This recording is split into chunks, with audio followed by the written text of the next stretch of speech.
bisa ditampilkan? Terima kasih Pak Adiano.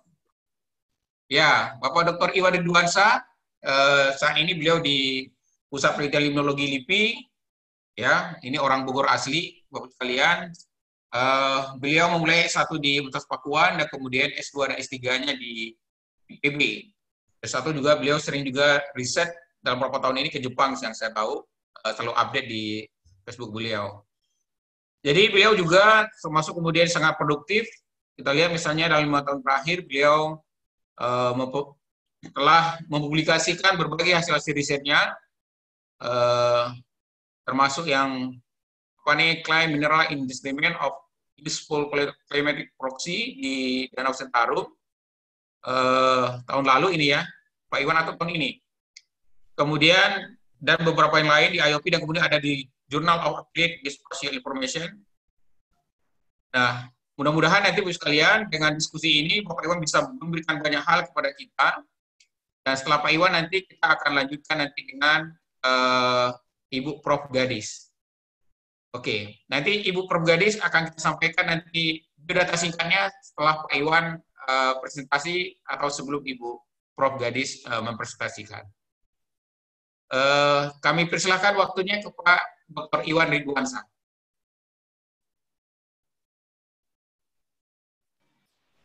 Terima kasih. Assalamualaikum warahmatullahi wabarakatuh.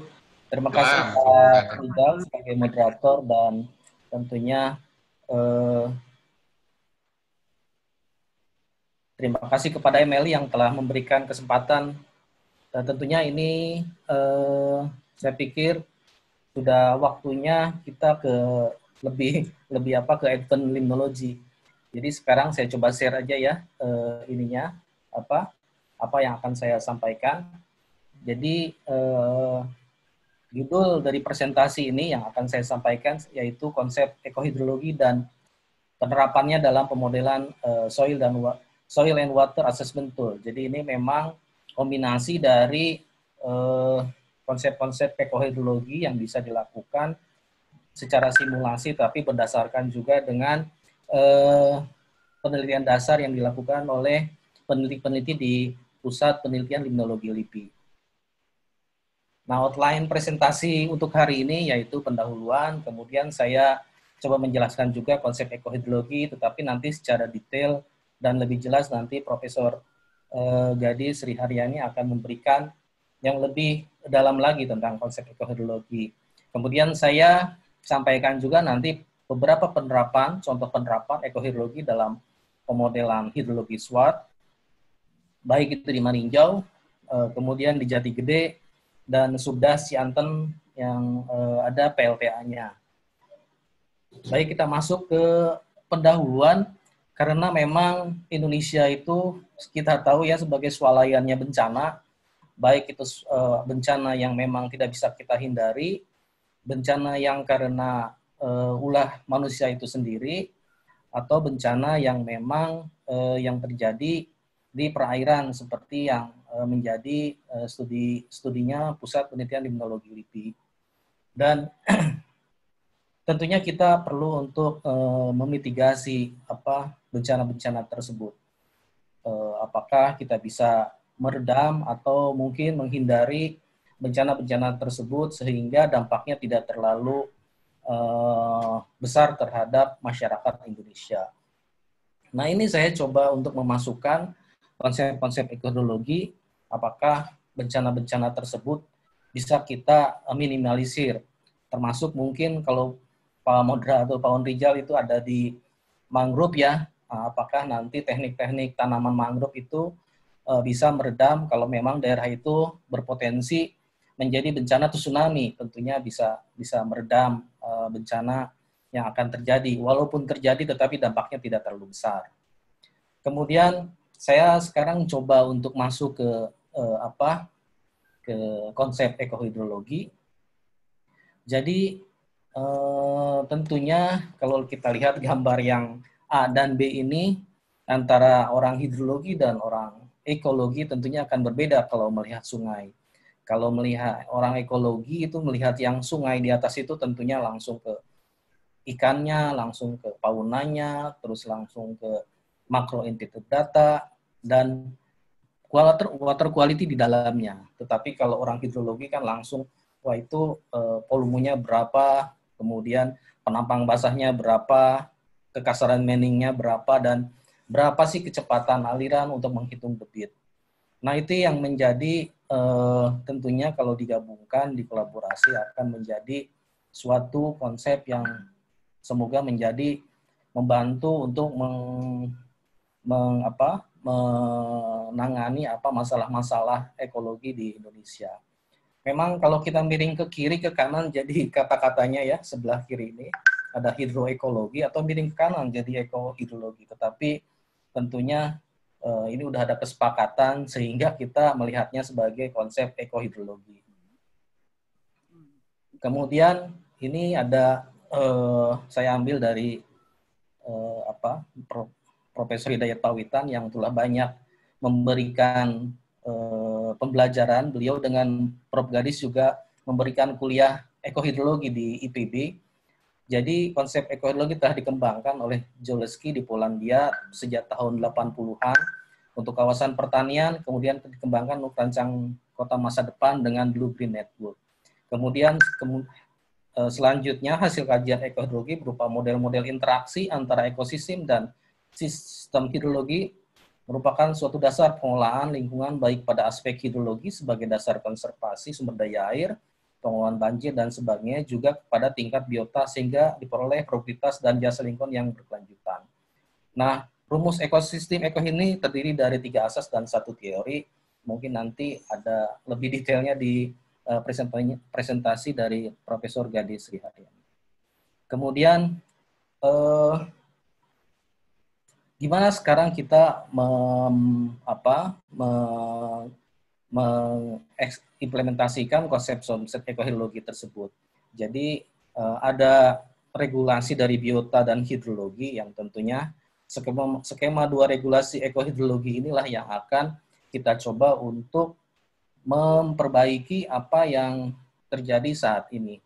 Jadi kalau memang tidak kita perbaiki dengan konsep ekohidrologi, sehingga untuk memperbaikinya butuh efforts yang lebih besar, tetapi dengan konsep-konsep ekohidrologi yang di atas ini untuk memperbaiki pada kondisi yang lebih baik tentunya akan lebih mudah dan lebih bisa dilaksanakan.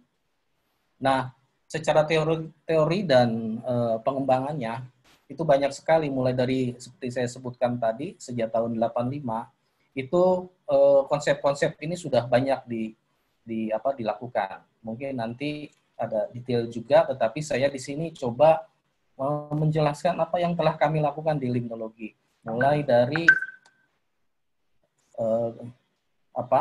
hubungan antara iklim, kemudian dengan air permukaan dan perubahan penutupan lahan, itu sudah banyak kami lakukan. Kemudian interaksi dari air, tanaman, dan tanah, itu interaksinya juga sudah banyak kita lakukan. Kemudian penggunaan biota sebagai kontur hidrologi dan ekologi sebagai pada skala yang lebih besar, pada skala DAS.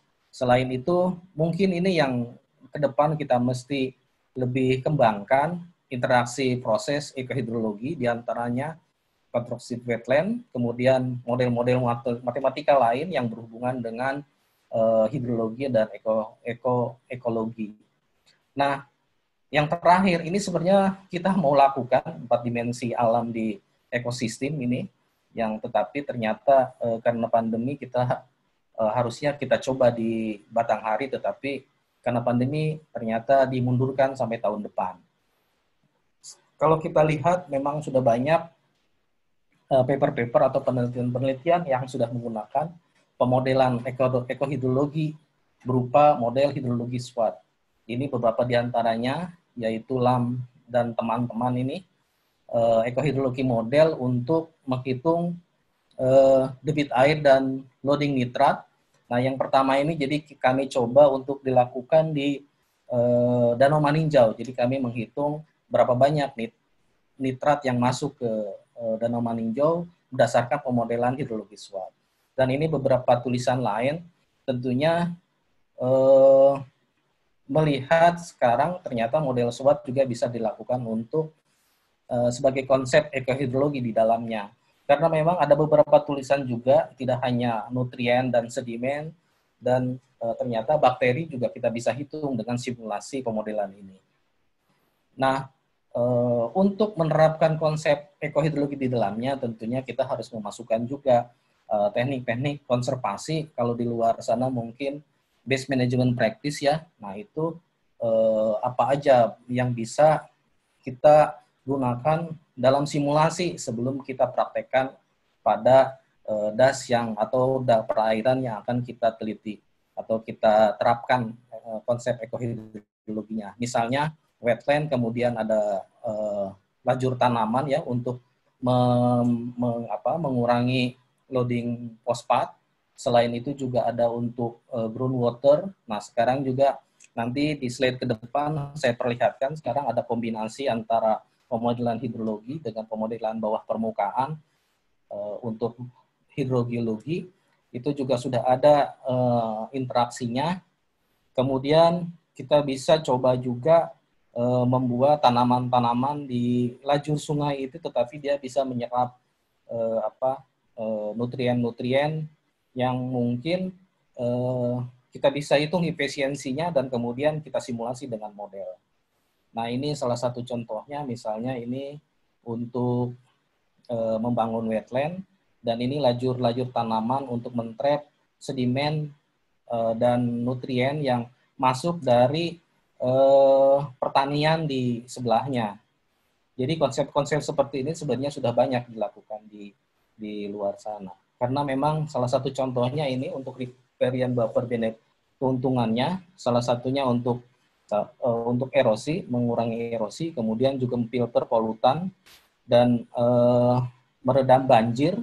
Selain itu juga menjadi tempat tumbuh dari hewan-hewan yang tentunya menambah biodiversity lingkungan di perairan tersebut. Ini salah satu kita lihat efisiensi dari riparian buffer ini, yang kalau kita lihat sebenarnya butuhnya hanya 10-15 meter. Ini mungkin sejalan dengan peraturan Menteri tentang sepadan sungai. Nah, ini bisa mengurangi konsentrasi sedimen dan nitrat lebih besar dari 90%, karena memang dari lahan pertanian ini akan di-trap di sini sebelum masuk ke perairan. Kemudian juga riparian buffer itu memperlambat limpasan sehingga mungkin lebih banyak air hujan masuk ke dalam ke dalam tanah, masuk ke sistem air tanah sebagai cadangan nanti di musim kemarau. Selanjutnya ini pemodelan SWOT itu menggunakan pond atau wetland, sehingga kita bisa hitung berapa banyak air yang masuk dari hujan atau dari air permukaan, berapa banyak yang masuk ke dalam air tanah, dan demikian juga dengan nutrien dan sedimen. Jadi kita bisa mensimulasi kalau kita ingin mentrap sedimen yang masuk ke suatu reservoir yang memang penting. Nanti contohnya di Jati Gede, berapa banyak sedimen trap yang dipasang dan di mana yang lebih efektif untuk dipasang. Nah, itu mungkin konsep-konsep ekohidrologi bisa kita masukkan di sana. Nah, ini beberapa kegiatan dari puslit kami juga terkait dengan ekohidrologi. Kita membuat demo site Asia Pasifik Central Pot Ekohidrologi di Waduk Saguling. Jadi kita coba melihat efisiensi dari tumbuhan-tumbuhan, berapa banyak bisa meredus sedimen dan polutan yang sebelum masuk ke Waduk Saguling. Selain itu, dari tahun 2002 juga sudah ada penelitian wetland ya di situ kami di Cibuntu, dan situ percobaan ini di Cibinong juga. Kemudian di kegiatan kami di Maninjau juga Bu Dr. Cynthia Heni juga melakukan percobaan mulai dari wetland terapung, kemudian constructed wetland di lahan kami di Maninjau untuk melihat nanti diterapkan pada pemodelan ekohidrologi juga. Nah, kemudian ini juga rencana sebenarnya kita juga berusaha untuk memasukkan konsep-konsep ekohidrologi di kawasan Cibinong ini, di Cibinong Science Center Botanical Garden, untuk sehingga air hujan itu tidak langsung menjadi aliran dan masuk ke sistem das Ciliwung, dan itu mungkin menyumbang juga banjir di Jakarta. Jadi kami dengan tim yang terkait dengan ekohidrologi berusaha untuk mendesain, jadi jalannya juga tidak hanya jalan yang di aspal kemudian di beton, tetapi ada wilayah-wilayah yang memang menjadi lokasi peresapan air itu masuk ke sistem air tanah, kemudian keluar lagi menjadi air yang lebih bersih dan tentunya lebih terjaga. Dan di kawasan kami juga ada beberapa situ bisa dijadikan sebagai polder, juga bisa dijadikan sebagai wetland untuk lebih digunakan sebagai tidak hanya sarana penelitian kami untuk mempelajari konsep-konsep ekohidrologi, tetapi untuk bisa lebih memasukkan air kepada dalam aquifer dalam, atau memang sebagai retensi ketika banjir terjadi. Ini salah satu contohnya untuk drainasenya. Konsepnya seperti ini, akan jadi tidak ada betonnya, tetapi nanti air akan langsung masuk ke dalam air tanah. Demikian juga dengan poldernya. Nah, untuk itu sebenarnya kita juga udah mencoba memetakan dengan digital mapping ya, kita petakan. Misalnya ini situ yang di depan sana ada situ biotek, kita coba untuk menginventarisasi berapa luasannya, kemudian isinya apa aja, kemudian bisa digunakan apa aja. Nah, ini kalau kita zoom, sebenarnya ternyata banyak sekali tumbuhan air di situ-situ yang ada di kawasan ini.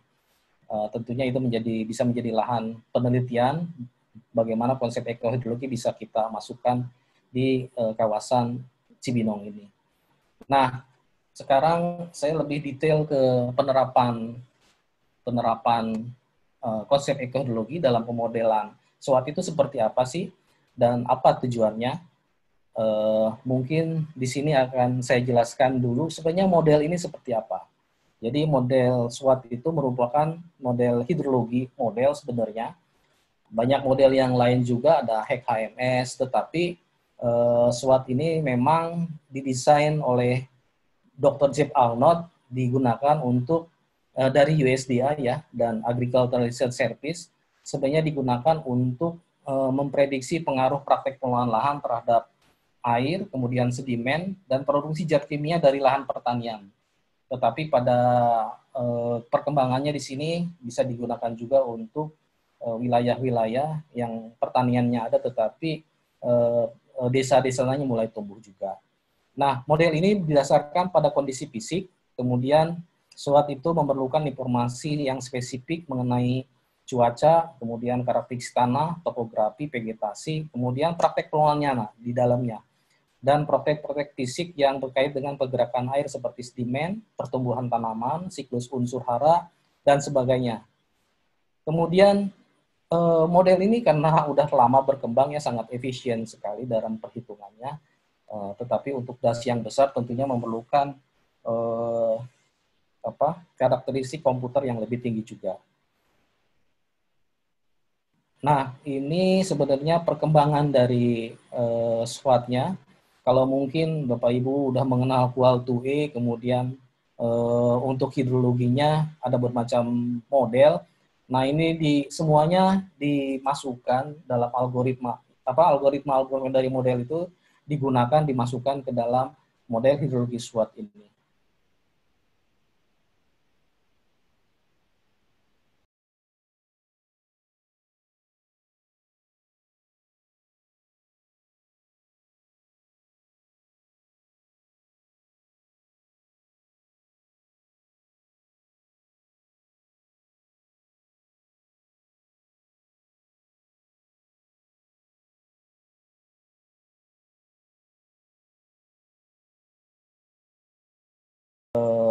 Menjadi base flow sehingga menjadi aliran di musim kemarau itu berapa banyak. Tetapi di dalamnya juga kita menggunakan untuk nutriennya, siklus fosfor, siklus nitrogen di dalamnya juga dimasukkan, sehingga tidak hanya aliran air, tetapi juga water quality-nya bisa disimulasi dengan model ini. Nah, secara umum, model ini membutuhkan secara fisik, untuk karakter fisiknya, data elevasi model ya, dan ini juga sekarang sudah banyak sekali yang bisa digunakan. Salah satunya, BIG itu sudah mengeluarkan data DEM dengan resolusi 8 meter, jadi bisa digunakan lebih detail lagi. Kemudian kita membutuhkan data tanah, itu masukkan data land use, baik yang existing, ataupun kita bisa menggunakan data land use change model untuk melihat dampak dari model proyeksi land use di masa depan. Misalnya, pada kasus di Cisadane, saya coba untuk membangun land use pada tahun 2030. Itu seperti apa. Kemudian kita bisa masukkan juga nih teknik-teknik konservasi, base management practice, yang tentunya di dalamnya ada konsep-konsep ekohidrologi di dalamnya. Selain itu, kita bisa mencoba data data dari RT RW, data tata ruang dari Pemda. Itu sebenarnya penggunaan lahannya itu ramah lingkungan atau malah menimbulkan banjir. Itu salah satu contohnya. Kemudian kita membutuhkan data peta tanah. Selain itu, tentunya data iklim. Nah, data iklim ini kita bisa masukkan data iklim, proyeksi iklim di masa depan juga untuk melihat dampaknya terhadap ekologi seperti apa nanti. Apakah proyeksi iklim di masa depan menimbulkan kekeringan, menimbulkan banjir, atau akan kalau memang land use-nya juga berubah, apakah pencemarannya makin memburuk atau memang akan lebih baik berdasarkan dari RT RW yang dilakukan oleh pemerintah daerah. Nah, semuanya diolah sebagai mungkin di komputer, ini CPU-nya. Nanti hasilnya kita kalibrasi dan validasi dulu. Nah, nanti luarannya berupa debit sedimen, kemudian water quality, kemudian ada darah air tanah, dan air yang ada di danau ataupun di reservoir itu seperti apa hasilnya. Dan beberapa penelitian juga water quality ini tidak hanya nutrien, tetapi juga ke arah bakteri juga ada penelitian yang berhubungan dengan itu. Nah, saat ini model ini sudah mulai berkembang, jadi mungkin juga istilahnya tidak hidrologi model lagi, tapi ekohidrologi sistem, ekohidrologi model itu sudah bisa kita gunakan. Mulai dari hasil dari remote sensing menjadi input ke hidrologi model, kemudian ada interface dengan air tanah. Nah, hasilnya menjadi integrated ekohidrologi model. Nah, ini menjadi alat tool yang mungkin sangat powerful untuk menerapkan konsep-konsep ekohidrologi di dalamnya. Nah, di dalam modelnya, konsep hidrologi itu masuk ke dalam, bisa kita masukkan ke dalam das atau subdas yang kita bentuk, bisa berupa lahan basah atau kolam atau waduk yang kita desain. Kemudian juga kita bisa penggunaan lahannya yang kita masukkan konsep-konsep ekohidrologi, misalnya penanaman rumput yang sejajar dengan sungai seperti yang saya jelaskan di depan tadi untuk meredam nutrien dari pertanian dan lain sebagainya. Atau juga kita memanage pestisida dan pemupukan seperti apa sehingga wilayah-wilayah pertanian itu lebih bagus lagi kondisinya. Nah, ini contoh bagaimana kita memasukkan konsep-konsep itu, mulai dari terracering, kemudian contouring, ada filter strip. Kita bisa masukkan juga nanti pond atau kolam-kolam ataupun kolam-kolam retensi ataupun wetland di dalamnya. Ini ada yang sebelah sini ya, pond dan wetland. Parameternya apa aja, kalau itu lebih masuk ke dalam database dari model tersebut. Nah, ini saya coba menggunakan model ini untuk menghitung loading nutrien di Danau Maninjau. Kita menggunakan kita membangun stasiun pengukuran monitoring untuk salah satu subdas yang masuk ke Danau Maninjau. Kita hitung dulu airnya, jadi kita hitung debit yang keluaran dari subcatchment itu seperti apa. kemudian kita bangun karakteristik modelnya, dan hasilnya lumayan ini, antara model dengan hasil pengukuran sudah, saya pikir secara statistik sudah bisa digunakan. Kemudian karena sangat distribusi hujan di satu danau itu juga akan berbeda. Mungkin yang pernah ke Maninjau, pernah di desa ini tetapi di seberangnya hujan, tetapi di kita enggak, atau sebaliknya. Nah, distribusinya akan sangat berbeda, tentunya sangat berat untuk melakukan pengukuran di semua wilayah, karena memang stasiun hujan itu sangat berat untuk pengukurannya. Nah, di sini saya coba untuk memasukkan global hujan, jadi kami menggunakan data hujan yang dilakukan oleh data chip ya, kemudian kita masukkan sebagai input. Nah, hasilnya juga tidak begitu berbeda, secara statistik masih bisa digunakan. Kemudian, kemudian kita hitung juga sedimen yang masuk ke dalam danau. Ini ada sedimen hasil simulasi yang warna biru dan sedimen observasi yang hitam. Nah, hasilnya juga, hasil perbandingannya saya pikir juga sudah mirip ya, sudah mendekati. Secara statistik juga bisa diterima. Kemudian juga kita coba nutriennya, ini dari total nitrogen, ini yang biru ini hasil simulasi, kemudian yang hitam ini hasil pengukuran. Nah, ini agak lumayan, agak mungkin lebih kecil daripada air karena memang seperti dan sedimen.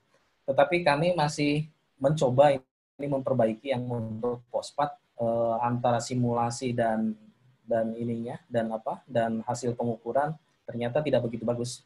Saya mungkin dari database pemupukan atau apa yang kita mesti perbaiki.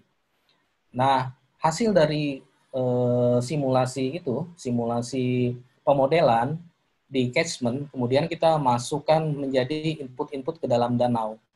Di danau, ada yang danau-danau yang besar, ini di sekeliling Danau Maninjau. Kemudian ada danau-danau kecil juga kita masukkan, ini karakteristik dasnya nih.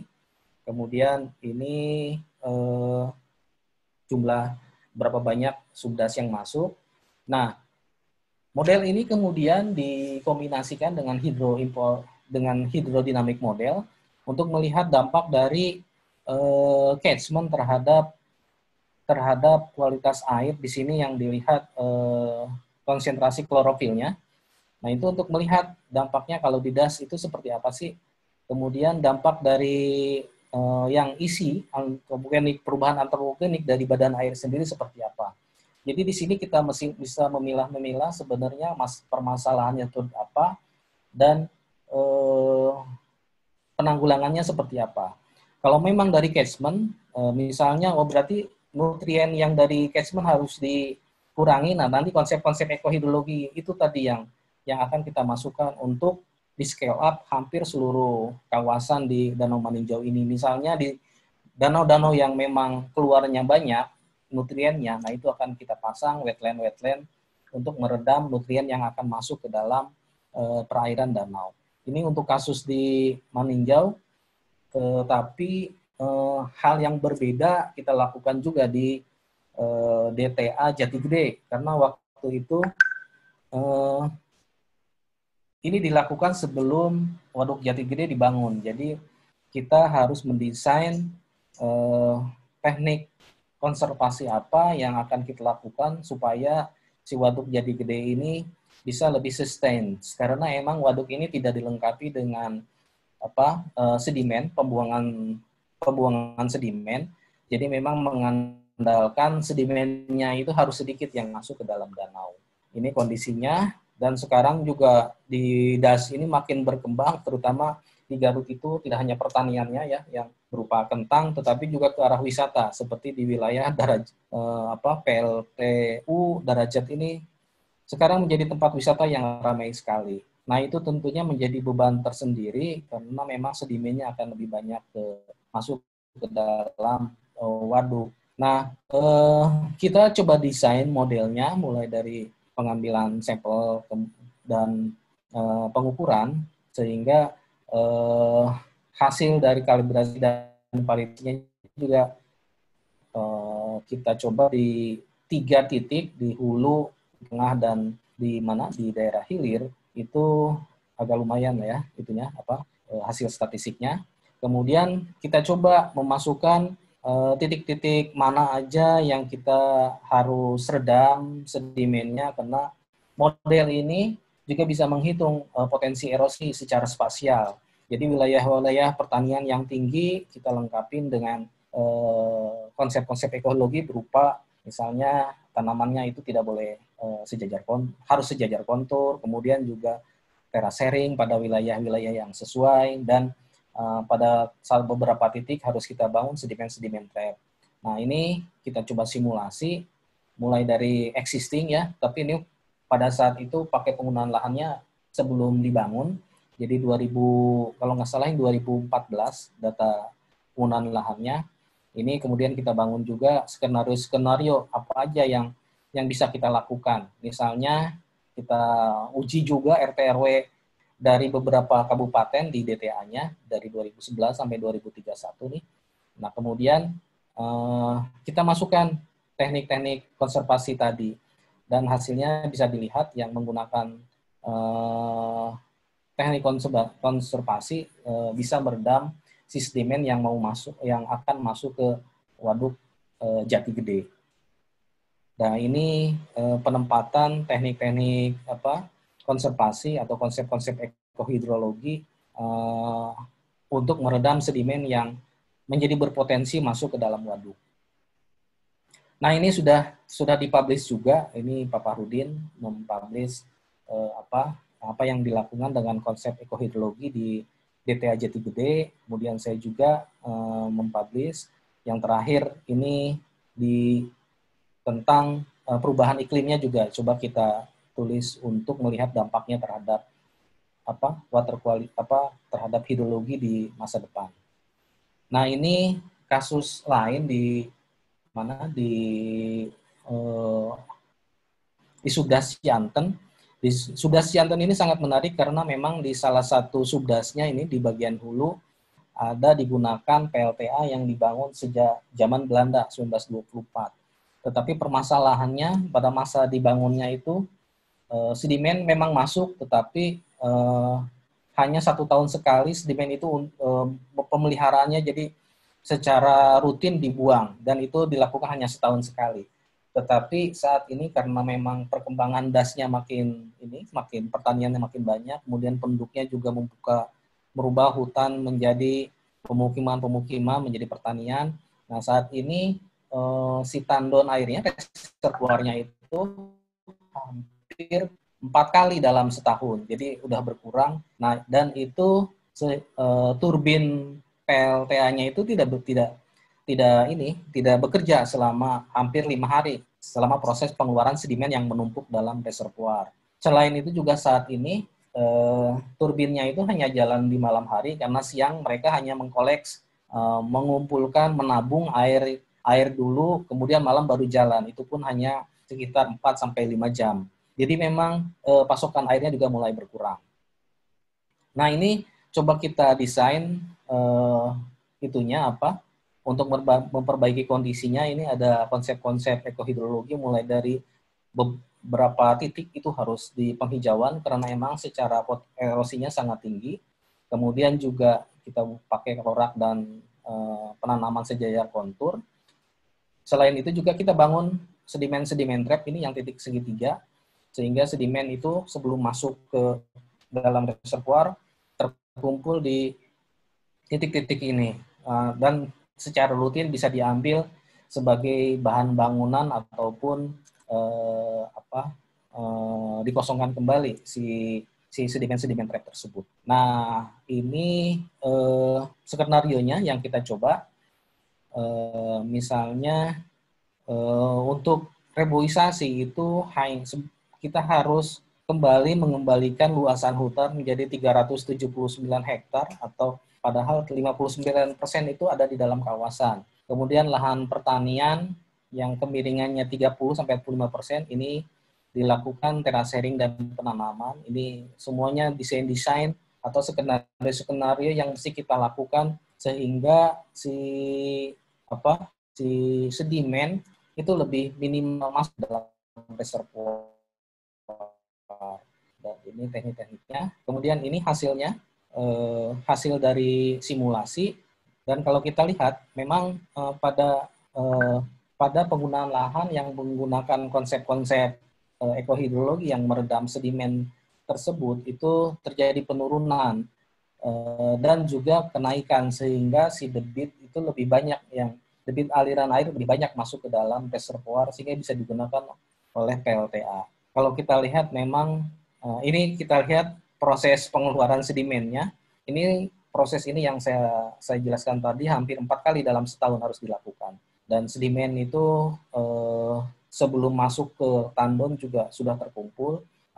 Jadi memang menjadi masalah tersendiri bagi PLTA di Caracap itu. Kemudian ini kalau kita lihat supaya produksinya naik, juga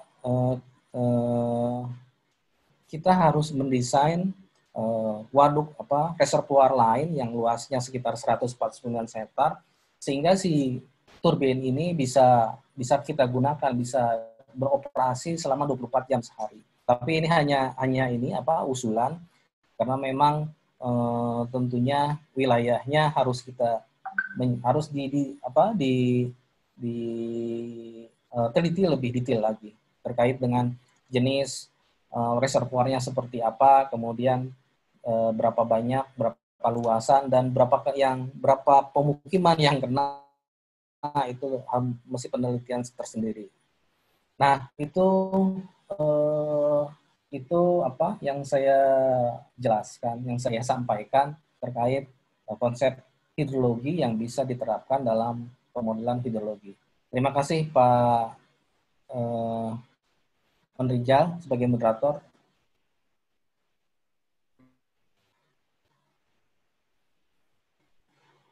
Terima kasih Pak Iwan.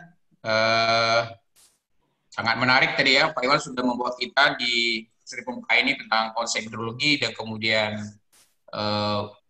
berbagai penerapan di lapangan, dan kemudian bagaimana dijadikan sebuah model ya, dan diuji, disimulasikan model yang buat tadi, terutama tadi model SWOT. Baik, Bapak sekalian, tahan dulu. Sekarang banyak pertanyaan, mohon ditahan dulu atau bisa melalui chat room. Berikutnya kita akan mendengarkan paparan dari Ibu Prof. Gadis Sri Haryani, dan pada panitia mohon ditayangkan dulu biodata singkat beliau.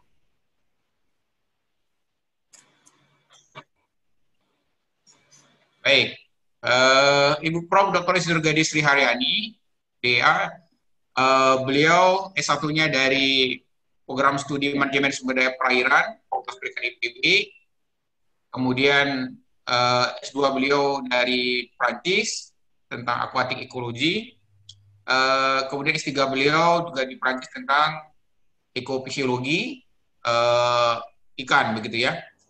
Dan beliau banyak sekali kemudian mempublikasikan hasil-hasil risetnya pada jurnal internasional berputasi, sehingga kemudian dari berbagai hasil-hasil riset ini, maka insya Allah kita kemudian akan banyak mendapatkan hal-hal tentang hal yang kita bincang hari ini tentang ekohidrologi. Oleh karena itu, kepada Ibu Prof. Gadis Sri Haryani kami persilahkan. Baik, terima kasih Pak On Rizal. Bismillahirrahmanirrahim. Assalamualaikum warahmatullahi wabarakatuh. Salam sejahtera semua. Apa kabar Ibu dan Bapak sekalian? Semoga semua peserta sehat, dalam kondisi sehat ya. Dalam saat ini kondisi pandemi semakin mengganas, jadi kita harus sangat berhati-hati. Jadi jangan cemas, kita sekarang coba mengetahui sedikit mengenai ekohidrologi seperti yang telah ditetapkan oleh Panitia MLI pada saya. Untuk itu saya mengucapkan terima kasih kepada Pak Dr. Hidayat selaku Ketua MLI dan juga Panitia yang telah memberi kesempatan kepada saya untuk berbagi pengetahuan yang saya miliki, mungkin sangat sedikit, khususnya terkait ekohidrologi ini. Mohon izin saya share screen dulu. Oke. Tadi Pak Iwan sudah banyak menjelaskan ekohidrologi dan sangat lebih berbau aspek hidrologi, karena memang ekohidrologi ini merupakan subdisiplin dari hidrologi, dan Pak Iwan sangat menguasai mengenai hidrologi, dan kemudian tentu saja dengan mudah bisa kita kaitkan langsung dengan ekohidrologi. Jadi apa yang saya akan paparkan pada pagi ini adalah sebagai berikut. Saya akan menyampaikan mengenai latar belakang ilmu ekohidrologi, bagaimana munculnya ilmu ekohidrologi ini, kemudian di dalamnya ada azas dan teori ekohidrologi yang tadi juga sudah disinggung Pak Iwan sedikit, kemudian bagaimana perkembangan ekohidrologi baik di dunia maupun di Indonesia. Pak Iwan juga sudah menyampaikan penelitian-penelitian yang dilakukan, kemudian aplikasinya, dan catatan penutup. Jadi ini sebagai latar belakangnya, ekohidrologi itu dikembangkan atas dasar permasalahan lingkungan. Jadi memang ada masalah lingkungan di mana ekosistem tercemar, khususnya terkait dengan pengkayaan nutrien, yaitu nitrogen dan fosfor yang dihasilkan oleh limbah pertanian, limbah rumah tangga, dan industri. Kemudian banyaknya nutrien yang masuk ke perairan ini menyebabkan terjadinya eutrofikasi dan kemudian merebaknya blooming green algae yang mengganggu, tentu saja mengganggu lingkungan, mengganggu biota ikan, dan juga mengganggu kehidupan manusia. Dan ini adalah gambaran bagaimana blooming algae yang terjadi di reservoir di Polandia pada musim panas. Ini menjadi dasar dari pengembangan ekohidrologi. Jadi ekohidrologi itu pertama kali diusulkan sebagai suatu solusi baru di International Conference on Water and Environment di Dublin tahun 1992. Jadi kalau dilihat di sini ada publikasi dari Profesor Zaleski, Janwer, dan Yolan Kai yang terkait ekohidrologi, dan di dalamnya ini menyatakan bahwa ekohidrologi itu pertama kali diusulkan di sana.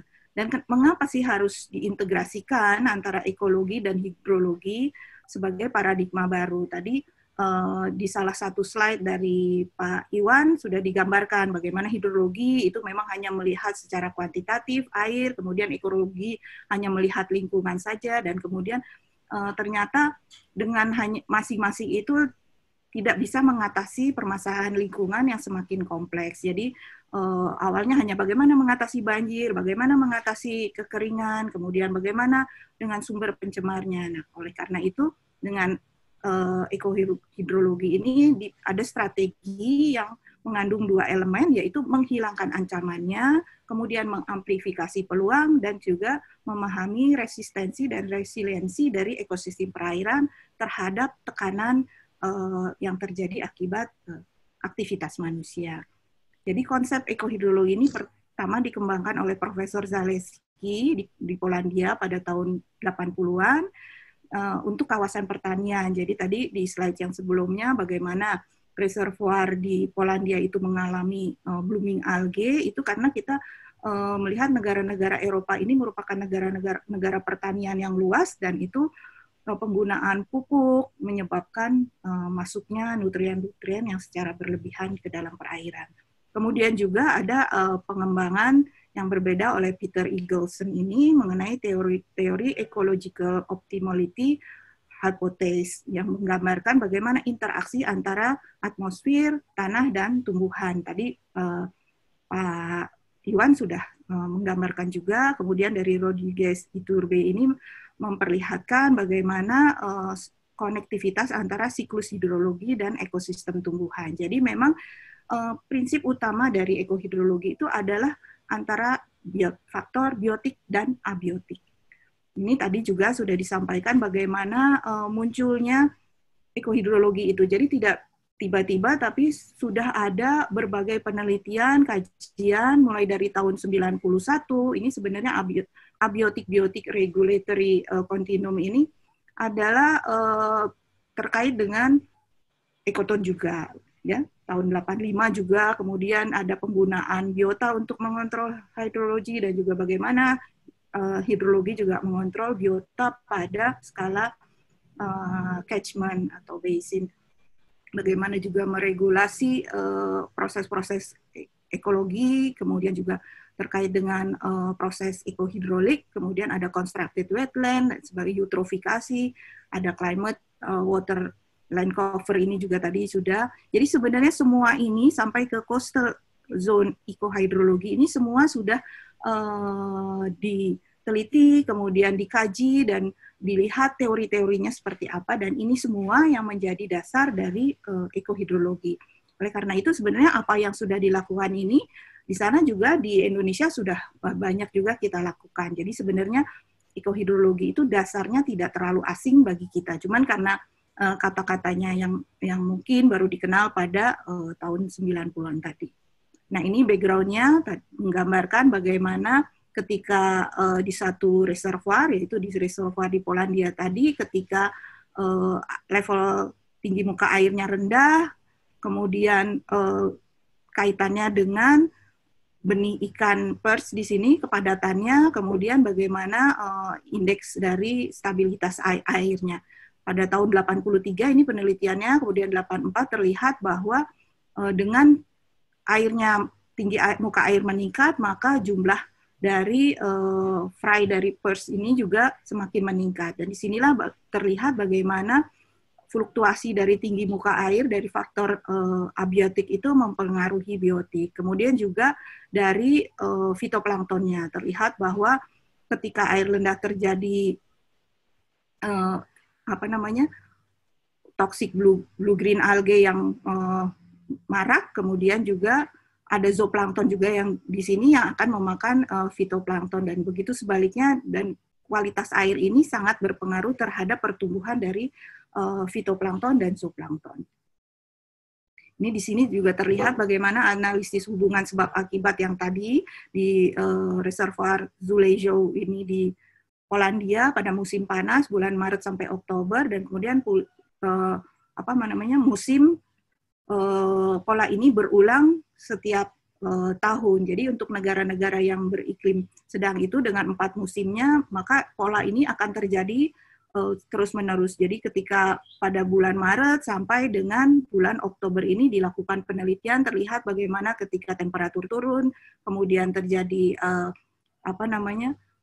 penurunan zooplankton yang akan memakan fitoplankton sehingga biomasa fitoplankton meningkat. Kemudian juga ada pembatasan dari SiO2 ini, kemudian mulai lagi zooplankton berperan, fitoplankton menurun, kemudian meningkat lagi, kemudian di sini karena fitoplankton menggunakan fosfatnya, kemudian meningkat. Kemudian juga ada cyanobacteria yang tumbuh di sini. Selain itu juga ada chlorophyta. Kemudian ada banjir sehingga populasi dari biota ini menurun. Kemudian ketika ada masuki musim gugur ini meningkat lagi. Jadi sebenarnya ada pengaruh dari temperatur, kemudian ada pengaruh juga dari nutrien, menyebabkan fluktuasi dari biota yang ada di dalam reservoir. Dan ini semua menjadi dasar dari ekohidrologi.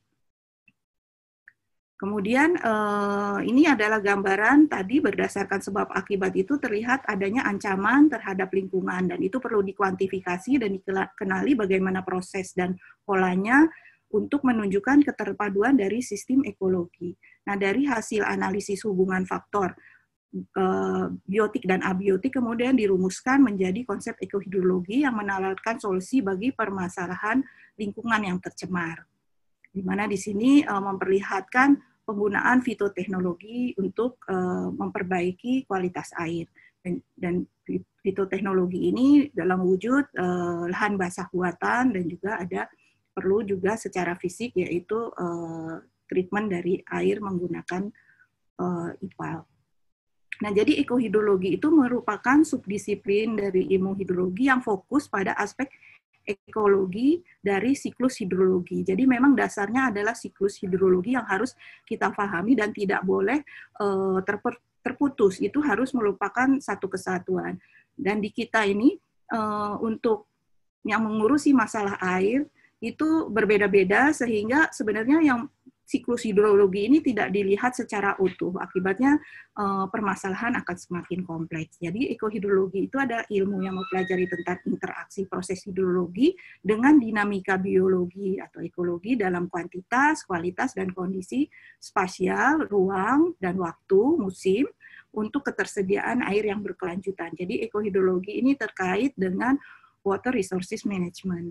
Jadi kajian aspek hidrologi terhadap suatu ekosistem telah mengalami degradasi akibat intervensi manusia sehingga perlu tindakan restorasi ekosistem untuk mengembalikan jasa lingkungannya. Jadi kalau kita lihat jasa lingkungan yang diberikan lingkungan kepada kita, kepada manusia itu sangat banyak dan ini harus dijaga untuk keberlangsungan kehidupan manusia itu sendiri. Jadi ada 3 azas dan 1 teori berdasarkan tadi hubungan faktor biotik-abiotik yang diamati berdasarkan variasi rezim dari aliran sungai, kemudian juga berdasarkan konsentrasi hara dan fluktuasi pertumbuhan fitoplankton dan zooplankton selama beberapa musim itu. Dan itu menjadi dasar dari 3 azas dan 1 teori yang diciptakan atau yang diusulkan oleh Profesor Zaleski. Nah, ini adalah azas ekohidrologi. Ada azas pertamanya, yaitu di mana struktur abiotik dari sistem sungai, dinamika proses-proses hidrologi, serta dampak spesifik dari spasial temporal akibat intervensi manusia. Jadi di azas pertama ini, kita akan melihat bagaimana berbagai parameter hidrologi yang ada di alam ini yang nanti akan berpengaruh terhadap kehidupan biota di dalamnya. Kemudian azas kedua adalah keterpaduan ekologi, jadi antar hubungan, interaksi komponen biotik-abiotik, sebab akibat dengan pertimbangan fungsi dan struktur ekosistemnya. Jadi dilihat di mana yang merupakan tempat atau habitat terkait lingkungan yang ada pengaruh dari perairan. Kemudian juga asas ketiganya ini adalah ekoteknologi, yaitu menggunakan informasi dan pengetahuan tadi dari abiotik, aspek abiotik dan biotik, untuk mengembangkan rekayasa ekologi dan solusi sistem hidrologi untuk meningkatkan kapasitas ekosistem. Jadi ekohidrologi ini tidak hanya menjaga, tapi juga meningkatkan kapasitas ekosistem agar menghasilkan produk dan jasa yang dibutuhkan oleh lingkungan, tapi juga terutama oleh manusia. Dan dari prinsip 3 itu, hidrologi ini merupakan framework-nya, aspek pertama atau asas pertama, kemudian targetnya adalah ekologi, keterpaduan ekologi, dan menggunakan metodologinya adalah ecological engineering atau fitoteknologi atau ekoteknologi. Nah, ini adalah prinsip pertama di mana semua dikuantifikasi siklus hidrologinya berdasarkan siklus biogeokimia di dalam skala catchment. Jadi ada presipitasi, infiltrasi, kemudian retention, ada subsurface runoff, underground runoff, surface runoff, kemudian ada total runoff-nya dan evapotranspirasi. Dan ini tadi sudah dihitung juga oleh Pak Iwan bagaimana di suatu catchment atau suatu das seluruh seluruh parameter-parameter ini. Jadi dengan dikuantifikasikan segala jenis ancaman terhadap ekosistem menggunakan teknik analisis hidrologi, karena hidrologi sebagai ilmu kuantitatif menyediakan berbagai metode, teknik analisis, model-model sehingga bisa untuk mengkuantifikasi ancaman yang ada di satu lingkungan. Kemudian untuk yang prinsip kedua atau azas kedua ini yang ecological integrity sebagai targetnya, jadi mengidentifikasi dulu potensial area yang ada di satu catchment untuk meningkatkan daya dukung dari ekosistem tersebut. Jadi kalau di situ ada sungai, kemudian ada danau, ada kolam-kolam atau situ, kemudian juga ada hutan, kemudian ada reservoir di sana, ada daerah-daerah yang menjadi tempat pemukiman, kemudian juga ada paparan banjirnya dan sebagainya. Juga ada pertanian jelas di sana, ini juga harus diidentifikasi. Nah, keterpaduan ekologi ini menjelaskan berbagai hubungan antara faktor biotik yang ada di area-area ini dengan abiotiknya. Jadi ini semua akan dihitung bagaimana potensinya, kemudian kemampuannya untuk meningkatkan daya dukungnya. Kemudian dengan azas ketiga, yaitu ecological engineering atau ekoteknologi ini, bagaimana menggunakan biota untuk mengontrol proses-proses hidrologi, tapi sebaliknya juga menggunakan hidrologi, aspek-aspek hidrologi untuk mengatur kehidupan biota, seperti tadi digambarkan di satu reservoir. Jadi, bagaimana di sini transformasi dari biota yang ada, kemudian juga dari ekoton, kemudian juga kemampuan denitrifikasi dalam suatu wetland, kemudian kemampuan juga untuk memulihkan kembali ke kondisi alamiah, kemudian bagaimana resirkulasi dari nutrien-nutrien yang ada, dan kemampuan dari biota seperti zooplankton. Kemudian juga perlu dilihat juga bila di sini ada reservoir, bagaimana bisa menjadikan si biota atau ikan, dalam hal ini ikan migrasi, supaya bisa melalui reservoir ini juga perlu dilihat berdasarkan hidrologi dan biotanya.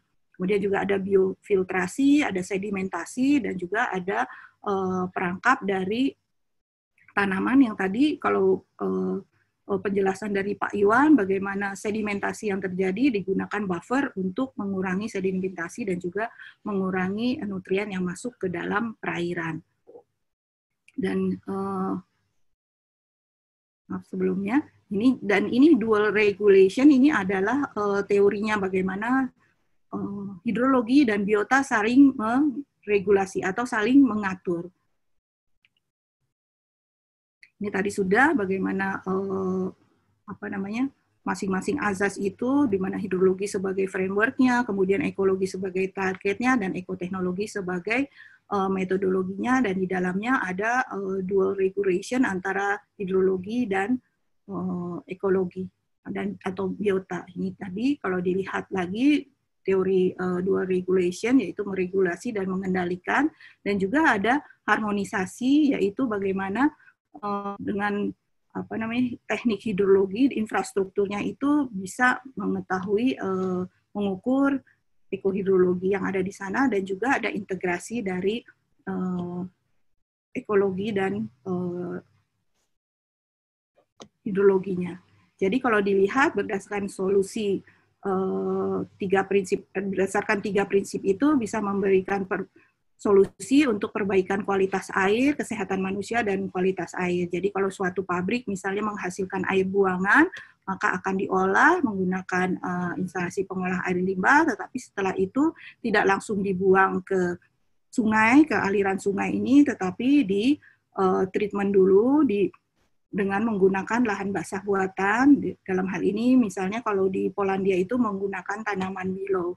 Kemudian tanaman ini dipanen dan bisa menjadi sumber energi bagi pabrik, sehingga akan mengurangi penggunaan bahan bakar fosil dan juga menurunkan emisi CO2. Dan selanjutnya kondisi perairan menjadi lebih baik kualitasnya dengan setelah dialirkan melalui lahan basah buatan ini, dan kondisi perairan yang bagus dan yang baik dengan kualitas lingkungan, ada tumbuhan yang indah di tepian sungai ini, akan mengembangkan pariwisata yang ada di sekitar lokasi tersebut, sehingga bisa menstimulasi ekonomi dan juga membuka lapangan kerja bagi masyarakat yang ada di sekitar sana. Nah, ini kalau dilihat bagaimana ekohidrologi itu pada awalnya, yaitu untuk prinsip pertama, berdasarkan identifikasi problem dan juga pendekatan. Jadi kalau untuk prinsip pertama ini kuantifikasi dari proses-proses hidrologi dan ancamannya, ini masih pendekatannya reduksionis dan juga masih pendekatannya problematik. Kemudian untuk yang azas kedua ini, dari informasi menjadi pengetahuan, menjadi knowledge, dan di sini sudah bersifat interdisiplin. Science, dan kemudian dari knowledge ini menjadi wisdom, menjadi kebijakan yang memberikan solusi, dan sifatnya adalah transdisiplinary. Jadi dengan tiga prinsip ini diharapkan ekohidrologi bisa memberikan solusi dalam menangani masalah perairan. Profesor Hidayat Pawitan, dan saya yang seperti tadi disampaikan oleh Pak Iwan, kami mengajar di IPB di mata kuliah ekohidrologi ini juga mengajukan prinsip keempat, yaitu terkait valuasi ekonomi sumber daya air dan lahan, dan juga prinsip kelima mengenai good water governance dan co-management atau adaptive management approach, karena memang sekarang kita sifatnya harus berdasarkan pendekatan pengelolaan bersama dan juga harus menghitung bagaimana sih valuasi dari lingkungan khususnya sumber daya air. Nah, ini adalah evolusi relasi antar manusia dan lingkungan. Jadi pada awalnya memang manusia menganggap bahwa sumber daya alam itu tidak terbatas. Jadi kita bisa menggunakan sebanyak-banyaknya, sepuas-puasnya, pasti akan tersedia lagi. Oleh karena itu kemudian manusia melakukan penaklukan alam, dan terutama pada era revolusi industri di mana eksploitasi alam itu dilakukan secara berlebihan, dan ini memang juga sampai saat ini pun sebenarnya eksploitasi alam ini masih berjalan. Dan kemudian dengan mulai mempelajari tentang lingkungan, disadari bahwa ternyata terjadi penurunan keanekaragaman hayati, dan ini khususnya oleh Linnaeus mengenai pengenalan struktur alam. Oleh karena itu perlu dilakukan perlindungan alam, dan juga mulai dipahami bagaimana suksesi ekologi, juga adanya bukti-bukti terjadi penurunan nilai budaya dan tentu saja estetika alam. Jadi kalau kita lihat bagaimana bila terjadi blooming algae, maka pasti itu estetika akan sangat terganggu. Kemudian dilakukan restorasi ekologi, dan juga semakin ke arah saat ini meningkat kesadaran akan menurunnya jasa lingkungan. Oleh karena itu perlu pengaturan proses-proses lingkungan menuju harmonisasi antara potensi ekosistem dan kebutuhan sosial dengan pendekatan ekohidrologi. Jadi pendekatan ekohidrologi ini bersifat transdisiplin untuk meningkatkan daya dukung, yaitu air yang kita butuhkan, keanekaragaman hayati, ketahanan, jasa lingkungan bagi masyarakat melalui proses-proses ekosistem sebagai alat pengelola dan regulasi ganda. Nah, kalau kita bicara tentang ekoteknologi tadi sebagai salah satu dari asas ekohidrologi, sebenarnya ekoteknologi ini sudah lama dikenal di dunia. Jadi tahun 1938 itu di Jerman pertama kali menyebut konsep ekoteknologi, di mana remediasi sungai dilakukan sealamiah mungkin dan merupakan cara yang murah untuk menjaga keindahan alam. Kemudian juga odum, jadi kalau teman-teman di Fakultas Perikanan ini kita pasti buku pegangannya odum, jadi dari dulu sampai sekarang mungkin masih, yang juga menyebutkan ekoteknologi, yaitu seminimal mungkin mengubah alam atau ekosistem sehingga kemampuan pulih dirinya atau self-purification itu tetap terjaga. Tahun 89 ada ekologis dari Amerika, Mitch, juga menyatakan bahwa ekoteknologi itu menekankan interaksi antara lingkungan buatan manusia, jadi dan lingkungan alamiah untuk mencapai tujuan win-win situation baik bagi manusia dan bagi lingkungan ekologi. Kemudian juga Profesor Emil Salim pada tahun 1992 menyatakan bahwa ekoteknologi itu adalah teknologi yang berwawasan lingkungan. Dan ekoteknologi ini menurunkan degradasi dan pencemaran persatuan ekonomi, jadi bisa dihitung. Jadi ekoteknologi itu merupakan semua rekayasa berkelanjutan yang mampu mereduksi kerusakan ekosistem dan mengadopsi ekologi sebagai dasar dalam implementasi konservasi biodiversitas dan pembangunan berkelanjutan secara holistik. Dan fitoteknologi adalah bagian dari ekoteknologi, merupakan serangkaian teknologi menggunakan tumbuhan untuk meremediasi kontaminan baik dalam tanah, air permukaan, dan sedimen. Dan keunggulan dari fitoteknologi ini, biaya investasi dan operasionalnya relatif murah, teknologinya sederhana, tidak memerlukan energi listrik, tidak menimbulkan bau, dan meningkatkan estetika dari lanskap. Nah, Wellcome dan Holtz pada tahun 2001 itu menyebutkan juga bahwa ekohidrologi adalah alat untuk merestorasi fisik merestorasi secara fisik degradasi habitat ikan. Jadi ada dua pendekatan untuk restorasi dan mitigasi habitat ikan, yaitu pada daerah tangkapan air, yaitu terkait dengan pengelolaan terpadu antara faktor abiotik termasuk perencanaan landscape, kemudian pengelolaan daerah tangkapan airnya, ada untuk penghutanan kembali, juga ada fitoteknologi dan hidrologi pada badan air.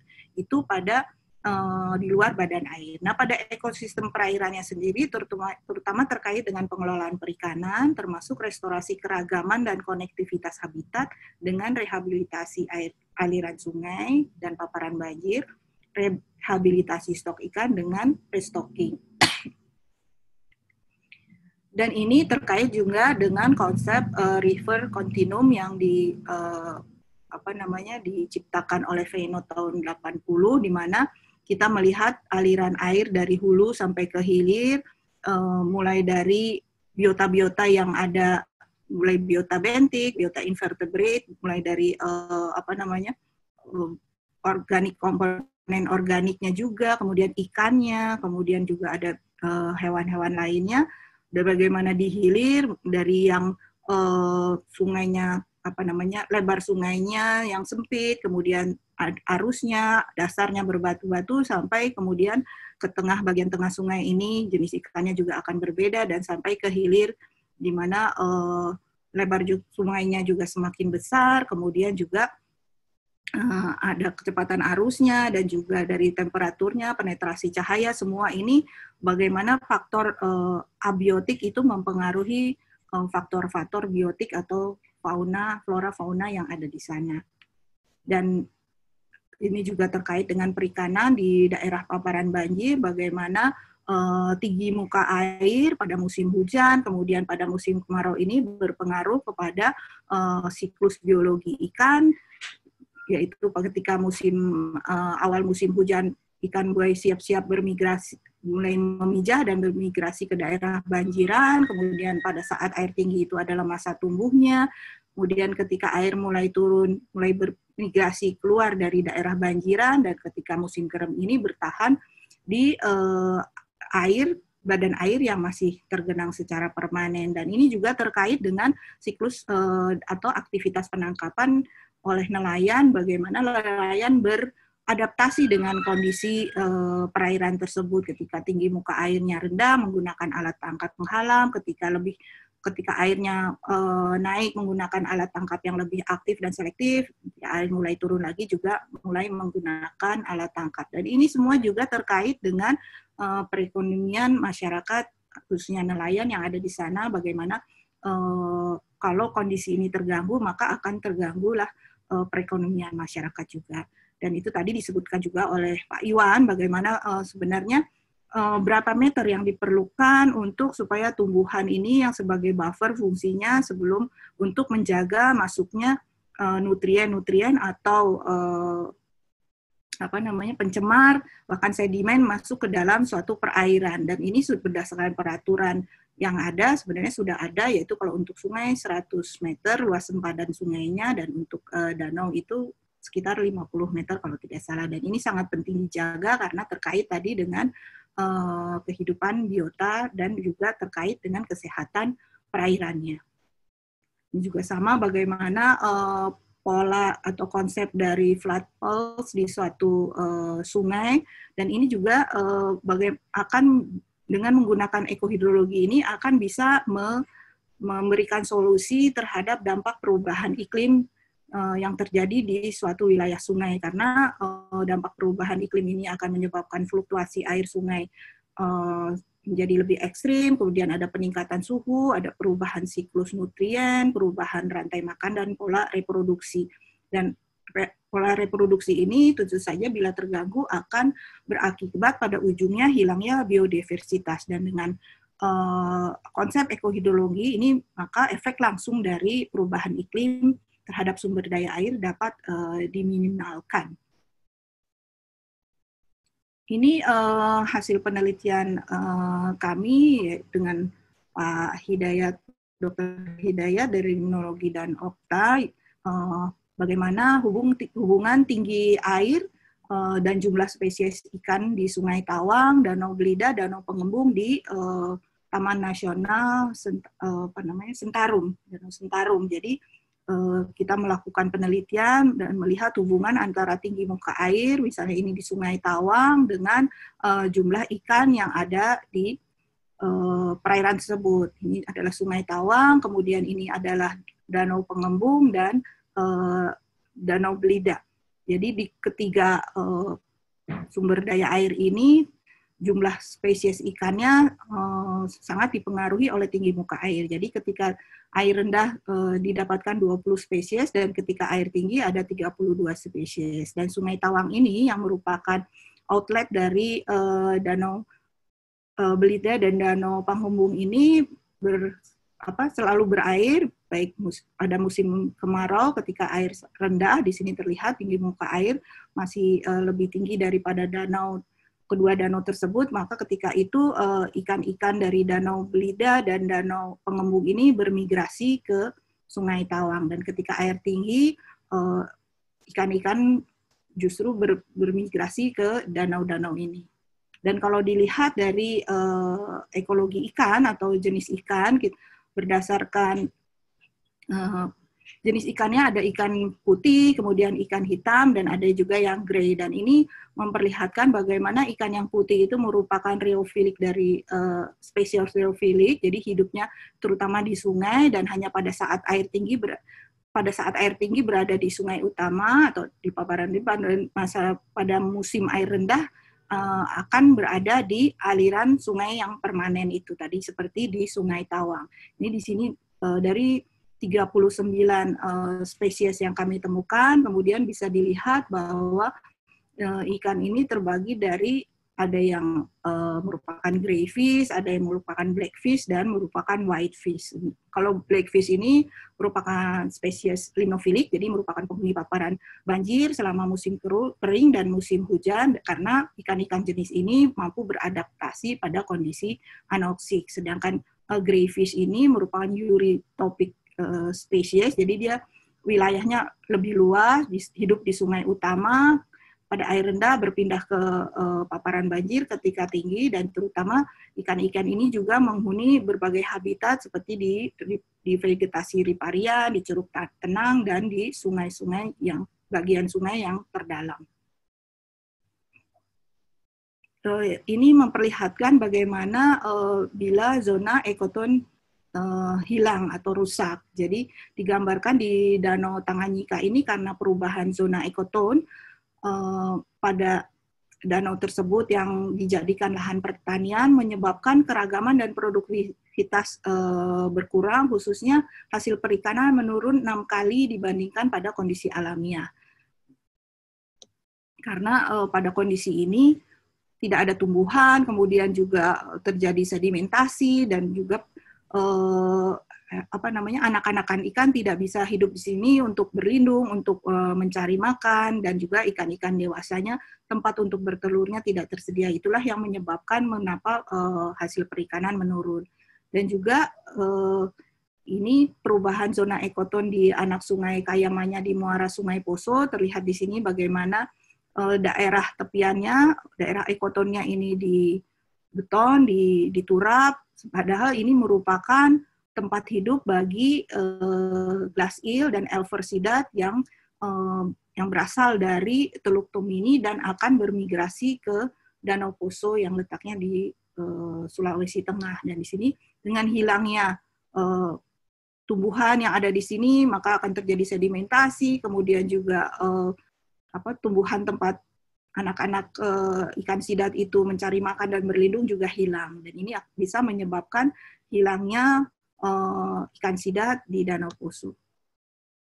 Nah, kalau bicara tentang perkembangan ekohidrologi, kalau dilihat dari segi ilmunya, jadi awalnya ekologi ini pada tahun 1990 bersifat fundamental, science, kemudian pada tahun 95 menjadi multidisiplin, tadinya monodisiplin, kemudian multidisiplin antara ekologi, hidrologi, geologi, dan ekonomi. Kemudian pada 97 berkembang lagi ekologi dan hidrologi dengan dual regulation-nya yang merupakan interdisciplinary, dan pada tahun 2004 dan selanjutnya menjadi transdisciplinary perkembangannya, di mana ada ekologi, hidrologi, ekonomi, dan engineering ini menjadi satu sehingga berinteraksi sehingga menghasilkan ekohidrologi yang sifatnya transdisciplinary. Dan ini semua ada publikasinya, bisa dilihat, bisa dibaca perkembangannya untuk yang tertarik. Dan kalau di UNESCO, khususnya di program International Hydrological Program ini, pada awalnya ekohidrologi ini yang pertama kali dicetuskan itu masuk ke program IHP 5 dan 6, tapi tidak menjadi bagian tersendiri. Dan kemudian di IHP atau di program IHP 7 yang mulai tahun 2008 dan 2009, ekohidrologi ini menjadi salah satu tema dari program 7 IHP tersebut, yaitu Eco-Hydrology for Sustainability. Kemudian berkembang lagi pada program IHP fase 8 menjadi salah satu tema, yaitu tema kelima, Eco-Hydrology Engineering Harmony for Sustainable World. Jadi terlihat bagaimana ilmu ekohidrologi yang awalnya itu dicetuskan oleh Profesor Zaleski, yang beliau berlatar belakang ekologi, yang tadinya monodisiplin, kemudian berinteraksi dengan hidrologi dan ilmu-ilmu lainnya, yang pada akhirnya sampai ke yang bersifat transdisciplinary. Dan dianggap oleh UNESCO bahwa ilmu ekohidrologi ini sangat penting, pendekatan ekohidrologi ini untuk keberlanjutan dunia, khususnya terkait air. Nah, bagaimana dengan perkembangan ekohidrologi, ilmu ekohidrologi sendiri di Indonesia khususnya? Jadi pada tahun 1997 ini, Indonesia khususnya LIPI pada waktu itu membentuk panitia yang bernama Panitia Koordinasi Penelitian Masalah Air, dan itu dalam rangka International Decade of Hydrology. Kemudian dengan berjalannya waktu, PKPMA ini berkembang menjadi Panitia Nasional Program Hidrologi. Nah, Panitia Nasional Program Hidrologi ini menjadi Indonesian National Committee for IHP UNESCO, jadi mengikuti sidang-sidang IHP, International Hydrological Program di UNESCO, setiap tahunnya. Kemudian pada tahun 1997 ini ada pertemuan koordinasi mengenai ekohidrologi di Austria, di mana salah satu dari Puslit Limnologi itu almarhum Profesor Peter Hehanusa mengikuti pertemuan tersebut, dan kemudian pada tahun 2020 ditunjuk Profesor Peter Hehanusa sebagai anggota dari Scientific Advisory Committee on Eco-Hydrology di UNESCO Italia. Dan kemudian tahun 2001 kami menyelenggarakan First Regional Training Workshop on Eco-Hydrology di Cibinong. Puslit Limnologi waktu itu bekerja sama dengan Puslit Geoteknologi, kemudian juga mengikuti Intergovernmental Meeting IHP UNESCO di Paris, dan pada saat itu delegasi Indonesia mengajukan niat untuk mendirikan pusat ekohidrologi untuk wilayah Asia Pasifik atau Asia Pacific Center for Eco-Hydrology. Dan kemudian pada tahun 2003 kita juga mengadakan Second Regional Training Workshop on Eco-Hydrology Cibinong, kemudian juga menyelenggarakan Scientific Advisory Committee on Eco-Hydrology, mengikuti sub-meeting tersebut di Jepang, kemudian juga ikut dalam World Water Forum di Kyoto, dan juga yang paling penting adalah bagaimana pada tahun 2003 itu usulan Indonesia mengenai pendirian Asia Pacific Center for Eco-Hydrology itu disetujui dalam IHP REC meeting di Fiji, dan resolusi mengenai APSE ini diajukan oleh IHP Asia Pasifik ke sidang General Assembly UNESCO. Kemudian pada 2005 kita juga menyelenggarakan Third Regional Training Workshop on Eco-Hydrology di Bali, juga SAC meeting di Bali, juga Regional Steering Committee IHP meeting.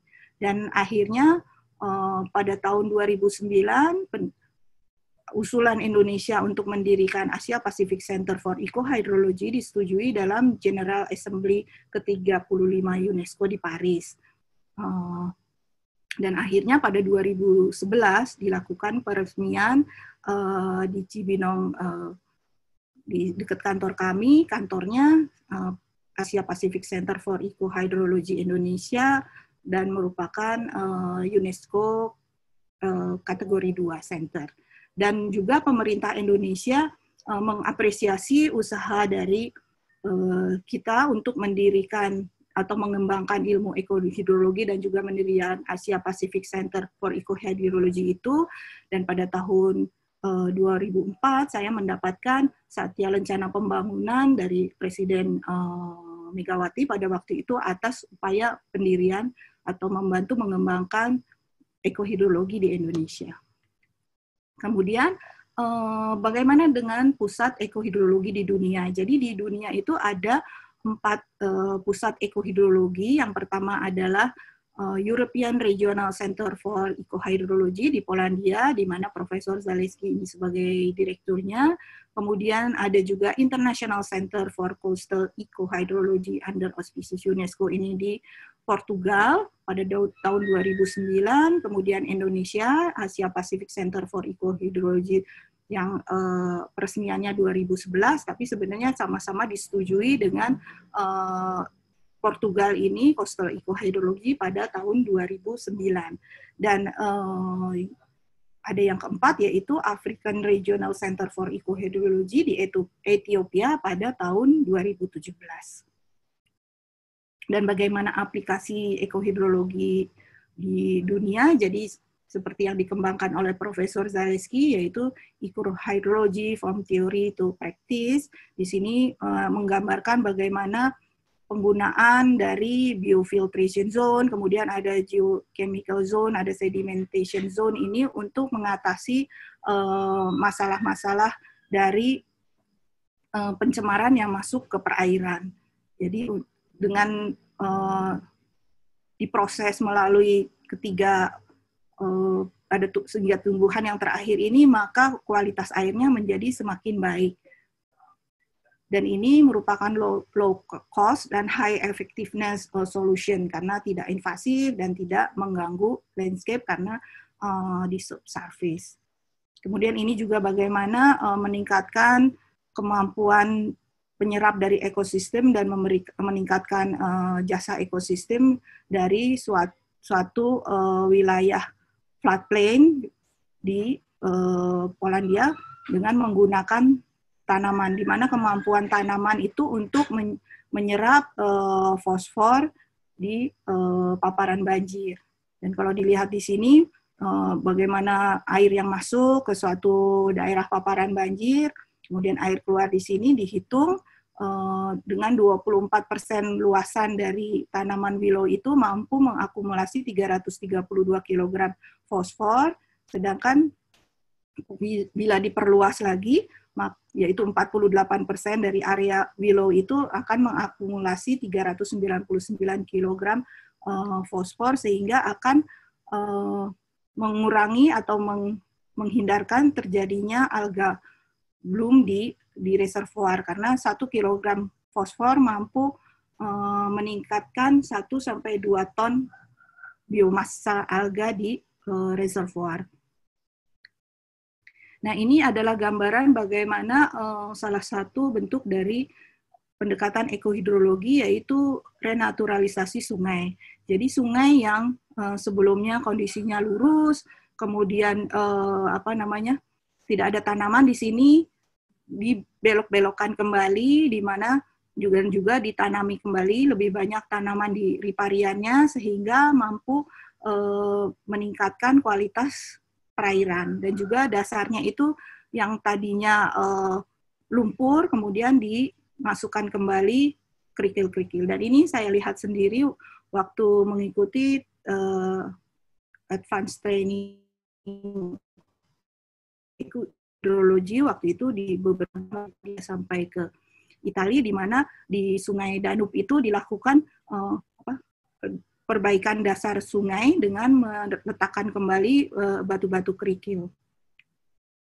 Nah, ini gambaran bagaimana efek dari pelurusan dan kanalisasi anak sungai Danube di Austria yang menyebabkan hilangnya ekoton dan menurunnya densitas ikan sampai hanya tinggal 7 spesies yang bereproduksi. Dan ini adalah yang disebut dengan normalisasi sungai.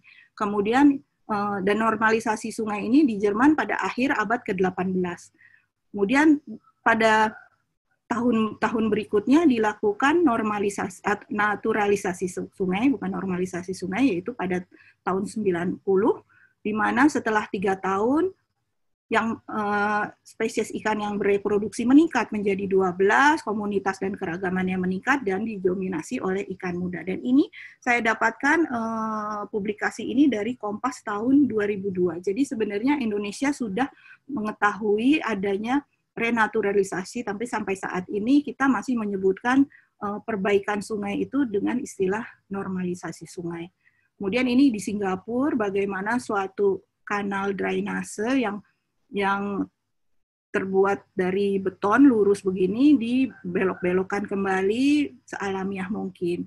Dan panjang drainasenya yang tadinya 2,7 km menjadi 3,2 km. Dan dari konkrit yang dihancurkan itu disusun menjadi batuan-batuan yang rapi, tetapi tidak tapi tembus, tidak impermeable, sehingga tumbuhan bisa tumbuh di sela-sela batu-batu tersebut. Dan ini menjadi tempat wisata bagi masyarakat Singapura di antara gedung-gedung beton-beton bertingkat ini. Nah, ini kalau dilihat bagaimana proses pemurnian air secara alamiah dengan menggunakan tumbuhan, yaitu mulai air yang masuk, kemudian melalui wetland, dibersihkan, dan ketika mengalir keluar menjadi bersih. Ini prosesnya yang sebelumnya bagaimana di sini kapasitasnya rendah, kemudian juga tidak ada masyarakat yang berkunjung ke sana ketika kondisi drainasenya ini masih berupa konkrit. Kemudian ketika sudah dibelok-belokkan kembali meningkat, kapasitasnya 40%, kemudian juga keanekaragaman hayatinya juga meningkat 30%, dan masyarakat bisa berekreasi di tempat tersebut. Dan bagaimana kondisinya ketika musim hujan akan tergenang seperti ini, tetapi ketika musim kemarau akan bisa digunakan untuk rekreasi. Ini bagaimana potongan konkrit ditata indah, kemudian ini landscape-nya yang menjadi lebih alamiah. Dan kemudian di Australia juga sama, telah dilakukan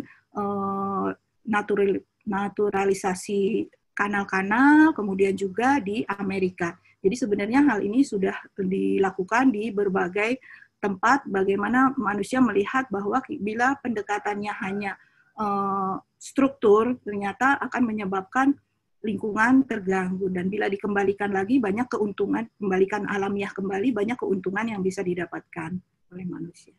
Nah, ini aplikasi ekohidrologi di Indonesia. Tadi Pak Iwan juga sudah memberikan penggambaran mengenai demo site ekohidrologi. Jadi ketika kita mendirikan Asia Pacific Center for Ecohydrology di Indonesia, salah satu syaratnya adalah harus mempunyai demonstration site. Nah, oleh karena itu, waktu itu kita mengusulkan Waduk Saguling atau sekitarnya untuk dijadikan sebagai demo site ekohidrologi Asia Pacific Center for Ecohydrology. Dan kemudian kegiatan dilakukan khusus di Subdas Cibitung, das dari Sungai Citarum, salah satu subdas dari Sungai Citarum mengaplikasikan fitoteknologi untuk mengendalikan pencemaran dari limbah rumah tangga, dari pertanian, dan dari industri rumahan. Jadi di sekitar itu ada industri tapioka yang tentu saja limbahnya kalau dibuang langsung ke Sungai Citarum akan menyebabkan peningkatan nutrien. Dan ini salah satu yang dilakukan oleh Puslit Limnologi, bagaimana menggunakan lahan basah buatan di sarana publik MCK++ di Petojo Utara, menggunakan lahan basah buatan, di mana di sini ada berbagai tumbuhan, dan dengan menggunakan lahan basah buatan ini, airnya dialirkan, limbah cair, kemudian baru dibuang ke sungai. Dan kemampuan dari lahan basah buatan ini bisa menurunkan BOD, COD, kemudian juga NH3, organik materialnya juga. Ini adalah salah satu contoh rekayasa ekohidrologi untuk restorasi lingkungan perairan Danau Limboto. Jadi kalau kita lihat bahwa Danau Limboto itu mengalami pendangkalan yang mencapai 100 hektar per tahun, dan juga ada tanah timbul, kemudian gurma liar ini kemudian dimanfaatkan oleh masyarakat untuk pertanian dan sebagainya, dan hal ini sangat mengancam kelestarian danau. Oleh karena itu, waktu itu teman-teman dari limnologi, Pak Chandra Kismada dan kawan-kawan, mengembangkan satu pendekatan ekohidrologi, yaitu perluasan daya tampung danau melalui shoreline development. Artinya, satu wilayah tertentu digali, dan ini untuk meningkatkan kapasitas danau, daya tampungnya, juga meningkatkan produktivitas perikanan, dan menurunkan pencemaran. Karena dalam menggali itu tidak langsung dalam, tapi dibentuk seperti kaskade ini untuk memberi kesempatan pada tumbuhan untuk tumbuh di daerah ripariannya, dan ini menjadi tempat hidup ikan. Itulah sebabnya produktivitas perikanan meningkat. Kemudian sebenarnya hasil galiannya ini juga sangat subur, digunakan untuk pupuk tanaman jagung dan bisa meningkatkan produktivitas tanaman jagung di sana. Kemudian di Puslit Limnologi juga ada situ Cibuntu, yang ini kemudian pernah kita menggunakan wetland yang sebelum inletnya masuk ke dalam situ untuk mengendalikan pencemaran dari sekitar situ, yaitu nutrien dan padatan terlarut. Juga ada awalnya adalah teman-teman mengembangkan teknologi pengolah limbah menggunakan lahan basah yang terbukti secara sederhana dan murah efektif menurunkan COD sampai 90%, padatan terlarut 96%, dan bahan organik total mencapai 64% untuk mengolah limbah dari laboratorium Puslit Limnologi.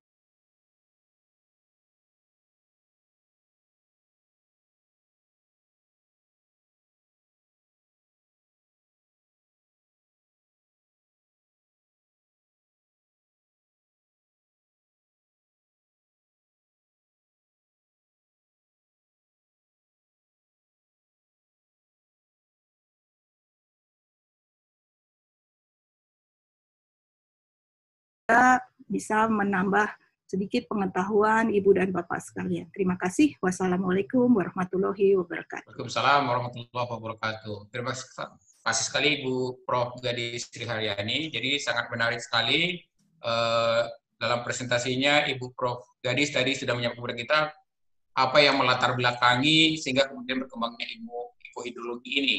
Yang diawali tadi dengan permasalahan sumber daya perairan, ya, karena banyaknya polutan yang kemudian masuk ke sungai dan seterusnya, sehingga berkembang pendekatan-pendekatan yang disampaikan tadi. Ibu Prof. Gadis juga menyampaikan tadi tentang asas dan prinsip dari ekohidrologi sampai kemudian berbagai praktek yang ada sampai hari ini. Dan juga tadi menjadi pusat-pusat ekohidrologi di dunia dan juga di Indonesia tadi yang disampaikan. Baik, Bapak sekalian, kami undang Bapak Ibu untuk menyampaikan pertanyaan, karena di chat room saya belum melihat ada Pak Nyoman ada satu, ya. Ini ada juga kata Pak Nyoman sekarang ini ada juga istilah lain yang tujuannya mirip ekohidrologi, antaranya nature based solution, building with nature dan lain-lain. Beberapa dari model ini dipromot oleh para konsultan luar untuk mengembangkan proyek di negara-negara berkembang melalui pendanaan, diantaranya bergandengan dengan misalnya dengan loan, misalnya pinjaman. Ini komentar dari Pak Nyoman, ya. Gitu. Mungkin ada yang lain pertanyaan? Yang mau langsung, Bapak Ibu, silakan.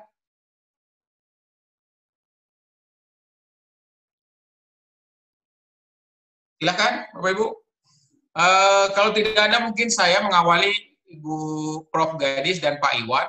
Jadi, tadi kita lihat juga perkembangannya, apa yang melatar belakangi. Nah, kalau saya ingin lihat dalam praktek kehidupan kita misalnya, kalau kita lihat berbagai masyarakat kita misalnya, mereka sudah sangat sebenarnya mempraktekkan bagaimana mereka bisa mengkonservasi sumber daya perairan. Misalnya, kalau kita lihat misalnya dari daerah Sumatera, itu sangat banyak yang disebut dengan misalnya lubuk larangan, sungai larangan, dan sebagainya. Di antara aturannya adalah bagaimana sumber daya perairan, sungai itu tidak boleh dirusak. Vegetasinya itu tidak boleh dirusak, begitu ya. Ini praktek-praktek sebenarnya sudah sangat lama diterapkan oleh pendahulu-pendahulu kita. Nah, tadi dinyatakan oleh Bu Prof. Gadis dan juga lihat bagaimana sekarang konsep kemudian dari ekologi berkembang misalnya naturalisasi sungai, gitu. Bagaimana mengembalikan ke kondisi semula karena pendekatan struktural misalnya untuk mengatasi banjir misalnya, itu banyak kerugiannya bagi alam dan lingkungan, menurunkan dari produktivitas. Nah, mungkin dari presentasi tadi saya belum melihat dari Pak Iwan dan kemudian Bu Gadis misalnya bagaimana memang sebenarnya konsep yang seperti ekodiologi ini sebenarnya sudah diterapkan oleh masyarakat kita sebenarnya. Mungkin saya minta komentarnya juga tadi komentar terhadap informasi yang disampaikan oleh Pak Nyoman tadi. Silakan Bu Prof atau Pak Iwan, silakan. Pak Iwan dulu apa saya dulu? Pak Iwan? Ada Pak Iwan nih. Nah, silakan Ibu Prof dulu. Ya, saya dulu. Terima kasih. Yang pertama dari Pak Nyoman ya. Pak Nyoman memang kita kan sebenarnya back to nature ya. Sebenarnya dasar dari semua yang sudah kita lihat bagaimana akibat dari perusakan lingkungan. Jadi mungkin kalau pembangunan yang sifatnya struktural gitu, seperti membangun bendungan, meluruskan sungai, membuat tepi sungai, itu mungkin solusi yang diberikan untuk kenyamanan manusia. Tapi pada akhirnya justru akan berakibat ke masalah bagi manusia sendiri, karena sebenarnya kalau misalnya sungai itu diluruskan, air akan cepat mengalir sampai ke laut ya. Tapi kemudian pada musim kemarau akan mengalami kekurangan air, karena air tidak sempat meresap ke dalam tanah. Kalau dilihat tadi kan bagaimana konsep atau diagram yang diperlihatkan oleh Pak Iwan, berapa sih luasan yang diperlukan tepi sungai itu supaya air bisa meresap. Itu sebenarnya kan tidak terlalu luasannya 10 sampai 15 meter. Sementara kalau kita lihat di aturan sepadan sungai itu 100 meter tidak boleh ada bangunan sebenarnya.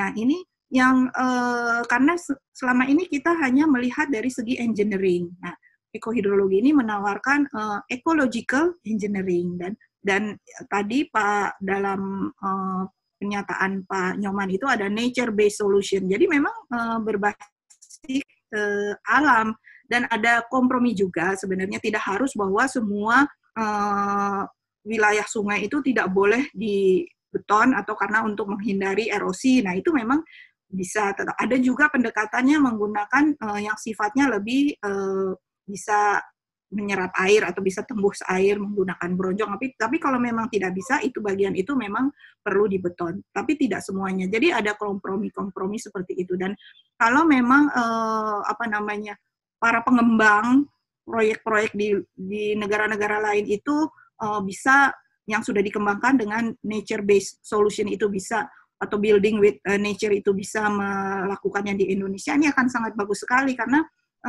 mungkin pengetahuan atau pengalaman dari teman-teman kita di bidang pembangunan ini masih kurang. Nah, itu perlu makanya ekohidrologi ini disosialisasi, dipromosikan di berbagai tempat, maksudnya supaya ada pemahaman. Dan saya rasa misalnya teman-teman dari PU sekarang sudah lebih bisa melihat bahwa ekologi itu juga perlu diperhatikan. Dan mudah-mudahan dengan yang disampaikan Pak Nyoman itu dengan jaringannya, Pak Nyoman dengan jaringannya bisa membawa informasi itu dan mengembangkan di Indonesia. Kemudian Pak On Rizal ya, mengenai dari dulu sebenarnya masyarakat kita sudah tahu bagaimana peran dari tumbuhan air itu terhadap perikanan misalnya kan. Jadi sebenarnya seperti di Limboto ya, kalau tidak salah ada sistem perikanan dengan menggunakan sistem perikanan tradisional yang menggunakan bibilo itu sebenarnya kan menggunakan tanaman air untuk menangkap ikan, karena di bawah tanaman air itu atau tumbuhan air ini pasti banyak ikan-ikan yang berkumpul untuk mencari makan, untuk berlindung, untuk bereproduksi. Nah, dengan mereka berkumpul di bawah kawasan itu, kawasan tumbuhan air itu, maka akan lebih mudah menangkapnya. Cuman masalahnya, dan mereka kan mendapatkan pengalaman itu kan dari kebiasaan ya, sehari-hari pengalaman di lapangan langsung. Nah, masalahnya kemudian jangan sampai tumbuhan air itu dipertahankan sehingga makin lama makin luas dan menyebabkan pendangkalan, berkurangnya luasan perairan. Nah, ini yang sebenarnya perlu diinformasikan, disosialisasikan kepada masyarakat. Mungkin itu ya Pak Onrizal yang bisa saya sampaikan. Terima kasih. Bisa saya komentari nggak, Bu? Ya, boleh silakan. Silakan Pak Nyoman. Pak Nyoman ya. Pertama saya appreciate ya presentasinya Pak Iwan, Ibu Gadis ya, ini sesuatu hal yang menarik ya. Nah, yang saya tadi sampaikan di dalam chat, ini yang saya khawatirkan Bu ya. Ini kan sebenarnya building with nature atau apa namanya eco-hydrology atau natural based solution whatever lah namanya. Itu kan dia lebih mengintegrasikan cara-cara alami daripada menggunakan konstruksi beton. Tapi yang saya sangat hati-hati nih Bu. Karena ini kan diincar untuk menjadikan proyek-proyek loan, hutang. Nah, padahal itu kan sesuatu yang mudah ya. Yang pertama, itu bisa dibangunkan. Makanya saya sangat appreciate apa yang sudah dikerjakan oleh LIPI ya, limnologi, sudah menggunakan constructive wetlands dan segala macam itu. Nah, ini pemerintah harus waspada. Jadi jangan sampai produk-produk dengan nama baru itu dipakai pintu masuk untuk meng-create suatu proyek-proyek loan yang sebenarnya akhirnya membebani kita. Mending kalau teman-teman saintis nasional yang banyak dilibatkan, tapi kalau pada faktanya itu kita harus membayar konsultan dengan begitu mahalnya, saya pikir sayang sekali. Ya, karena saya lihat ini seperti constructive wetland itu LIPI udah ngerjakan udah lama di belakang kan dan sebagainya. Nah, artinya hanya sekedar hati-hati aja. Di satu sisi ini adalah satu teknologi yang sebenarnya bisa ditangani oleh anak bangsa, terutama oleh para ilmuwan di limnologi, ya saya yakin itu. Nah, artinya jangan sampai begitu ada proyek-proyek yang terkesan sesuatu yang baru, para pembuat kebijakan di level atas di pusat itu nggak paham, akhirnya bentuklah suatu proyek-proyek yang kira-kira sebenarnya bisa ditangani oleh kita-kita sendiri. Itu aja Mbak. Ya, betul sekali Pak Nyoman. Jadi saya juga cukup miris gitu melihat bahwa kita lebih pengambil keputusan ini lebih suka menggunakan konsultan dari luar ya. Bahkan untuk danau juga, padahal limnologi ini sudah bergerak di danau sejak tahun berapa itu, dan sekarang juga sudah menguasai berbagai proses-proses yang terjadi di danau, mulai dari seperti masalah KJA dan sebagainya. Tetapi ternyata yang gunakan kemudian konsultan asing. Jadi ada rasa kurang percaya ya kalau diberikan kepada ilmuwan-ilmuwan Indonesia. Bangsa sendiri lah. Betul. Jadi apalagi kalau bentuknya loan ya. Kalau hibah sih alhamdulillah ya. Tapi kalau bentuknya loan ya kita harus membayar kembali sementara kita punya kemampuan untuk itu. Jadi ini kenapa kalau buat saya tuh harus diomongkan berulang-ulang di berbagai kesempatan mengenai apa sih yang sudah kita kerjakan dan apa yang mampu kita kerjakan untuk terkait dengan permasalahan lingkungan di Indonesia. Dan itu kita harus bersatu, kita jangan bekerja sendiri-sendiri, karena kalau sendiri-sendiri hasilnya juga tidak maksimal dan juga akhirnya bersaing antara kita sendiri kan. Nah, lebih baik kita bekerja bersama-sama, saling melengkapi, saling mengisi, sehingga jadi transdisiplin juga, karena ternyata dengan pendekatan ekologi saja tidak menyelesaikan masalah kan, harus ada hitungan-hitungan kuantitatif yang dilakukan oleh teman-teman hidrologi. Karena saya sebagai ekologis ya, saya juga melihat bahwa saya nggak menguasai di kalau hitungan-hitungan. Nah, seperti Pak Iwan itu tadi bisa menghitung berapa sih debitnya, berapa dan sebagainya.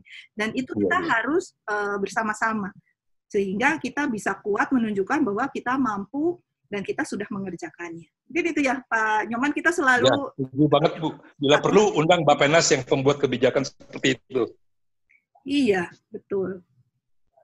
Baik, menarik sekali Bapak-Ibu sekalian. Jadi konsultan itu memang satu kelebihannya itu adalah marketing, ya. Tadi bagaimana dia membuat sebuah istilah-istilah baru, sekolah lawah begitu ya. Padahal kita punya sendiri. Nah, ini juga sangat penting juga bagi bagi kebijakan. Dan satu sisi juga tantangan bagi kita ilmuwan di dalam negeri, bagaimana kita mempromosikan diri melalui publikasi, tidak hanya di jurnal ilmiah, juga pada media-media yang dibaca oleh pengambil kebijakan. Nah, ini juga penting, sehingga kemudian kita menjadi ilmuwan di negeri ini menjadi memang tuan rumah di negeri sendiri, begitu ya. Sehingga pengambil kebijakan itu memang melihat bahwa anak bangsa memiliki kemampuan untuk itu.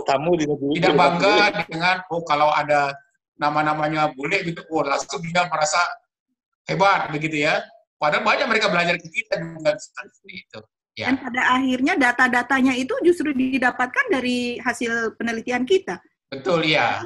Mereka kemas, memang mereka lebih pandai mengemas, jadi lebih bagus penampilannya, kemudian juga ya dengan bahasa Inggrisnya yang lancar itu kan bisa menjelaskan. Sementara kita dengan kemampuan kita yang terbatas ini, belum anggaran kita juga terbatas untuk penelitian, ya mohon maaf ya memang untuk sampai saat ini itu masih dianggap tidak terlalu penting. Akhirnya kita membeli dari luar. Kondisi pandemi seperti sekarang aja bisa terlihat kan bagaimana vaksin merah putih harus didukung, harus dikejar, sementara kita mendatangkan vaksin dari luar. Nah ini kan sudah memperlihatkan. Tapi kalau menurut saya sudah cukup bagus ya saat ini kita sudah bergerak, LIPI dan yang lain-lainnya untuk bersama-sama membentuk konsorsium dalam menghasilkan vaksin ini ya. Tapi maksud saya juga ini gambaran yang setara bagaimana di kondisi lingkungan kita juga perlu bekerja sama dan menunjukkan hasil-hasil kita. Baik, terima kasih Ibu Gadis. Jadi memang Bapak sekalian, kita memang pendekatan sekali, kita perlu multidisiplin, perlu kolaborasi. Karena masalah itu nggak tunggal begitu ya. Jadi memang perlu pendekatan yang multidisiplin, kita perlu bekerja sama gitu ya. Baik, kami persilakan, kita masih ada 5 menit untuk sesi tanya jawab sebelum nanti kita ada beberapa pengumuman. Silakan Bapak Ibu. Boleh angkat tangan atau boleh langsung, silakan. Karena ekohidrologi ini sesuatu yang baru, padahal sebenarnya sih bukan baru ya. Ya. Sebenarnya lebih membungkus supaya lebih komprehensif, lebih jelas dari ilmu-ilmu yang ada, yang sudah kita pelajari selama ini. Ekologi kan ilmu yang lebih tua ya katanya dari hidrologi, kemudian dengan digabungkan ini menjadi ilmu baru. Tapi sebenarnya dasarnya sih semua yang sudah kita kuasai, seperti yang dilakukan teman-teman di limnologi. Juga sudah melakukan, seperti Pak Nyoman bilang, udah berapa tahun itu wetland. Awalnya wetland, dan kemudian itu menjadi dasar atau menjadi metodologi dalam ekohidrologi. Ayo silakan. Ya, tadi ada Ibu Sulastri seperti Pak. Oh, ada, silakan. Ada Ibu Sulastri, silakan. Di unmute dulu, Bu. Nyalakan dulu, Bu, suaranya, Bu. Speakernya dinyalakan, Bu. Speakernya, Bu. Belum. Ya, speakernya masih mati. Diklik speakernya, Bu. Atau dari ini aja, dari kita ya? Bisa nggak? Yang bisa menghidupkan dari Ibu Lastri, Bu. Udah. Ya, udah. Ya, oke, silakan, Bu. Udah, Bu. Baik, saya untuk Pak Iwan dulu ya, Pak ya.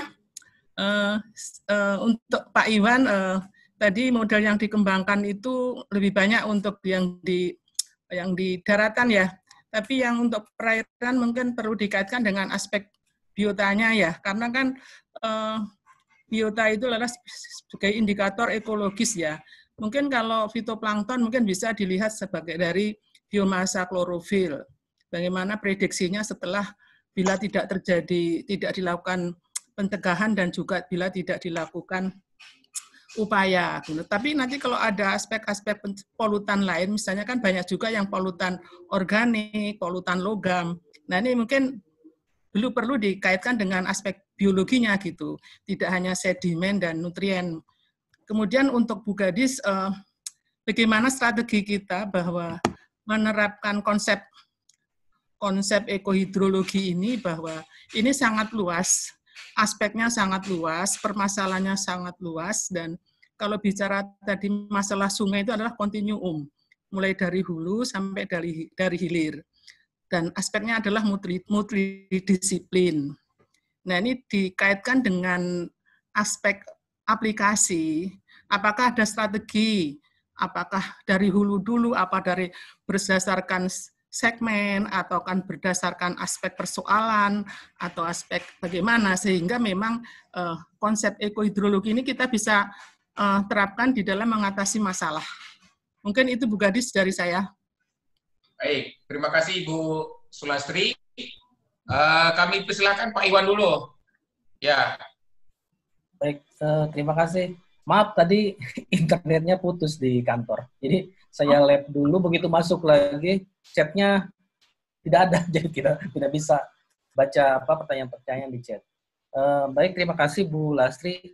Mungkin ini bisa dilihat di kasusnya di Maninjau. Ya memang saya juga tidak bisa berdiri sendiri karena emang spesialis saya di catchment-nya ya. Saya di DAS-nya mengakuntasi menghitung semua parameter yang berproses di DAS.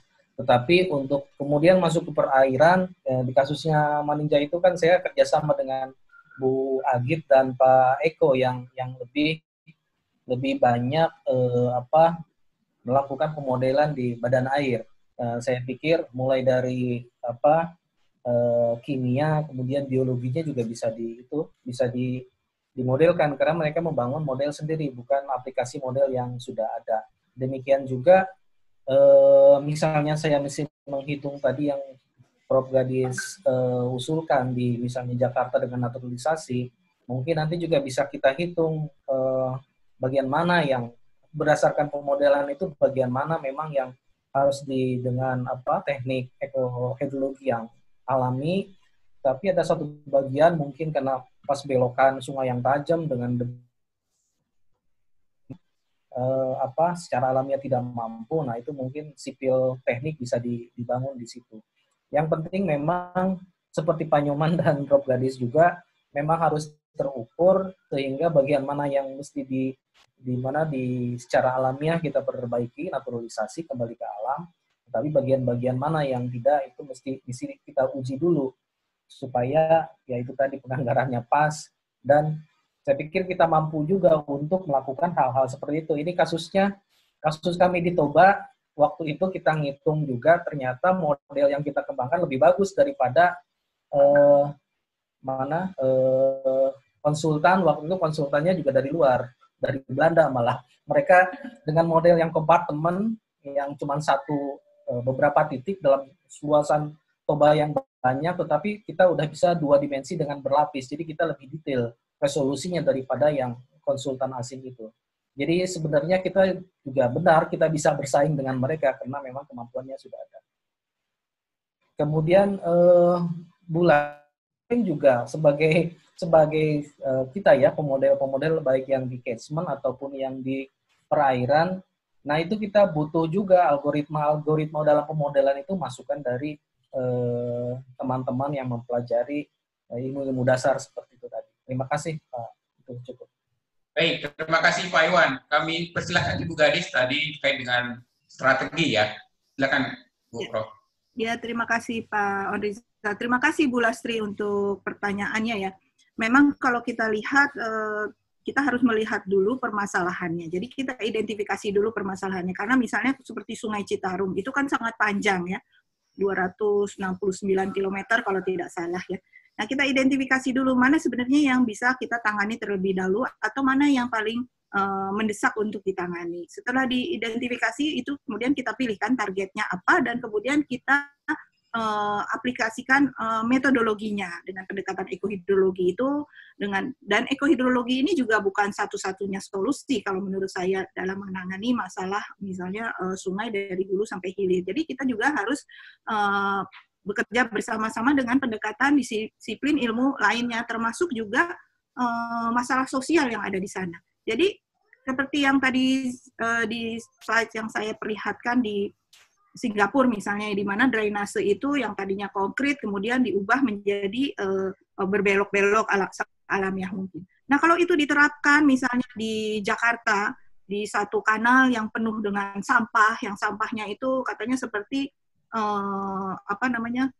toko yang segala ada, itu mulai dari kasur, tempat tidur, apalagi lemari dan sebagainya. Itu kalau kondisi sampah-sampahnya itu banyak sampah-sampah padat yang masif, itu tentu saja tidak bisa diterapkan karena sampahnya harus dibersihkan dahulu. Nah, itu kan perlu ada pendekatan dulu. Baru kemudian kita lihat apakah di sana arusnya cukup kuat. Karena saya pernah menjadi saksi ahli dalam gugatan masyarakat di Condet terkait dengan penurapan Sungai Ciliwung. Karena daerah Condet itu dengan kalau misalnya diturap, maka mereka yang biasanya menanam pohon-pohon di tepi sungai itu akan bermasalah, akan terganggu. Nah, itu perlu dilihat apakah arusnya kuat di situ, apakah merupakan belokan. Kalau belok kemudian apakah terjadi erosi dan sebagainya. Nah, ini harus kita pelajari dulu, identifikasi dulu permasalahannya dengan segala parameternya, kemudian kita tentukan target yang akan kita kerjakan yang mana dahulu, kemudian kita terapkan metodologi apa yang akan kita lakukan di situ. Mungkin itu, Bu Lastri.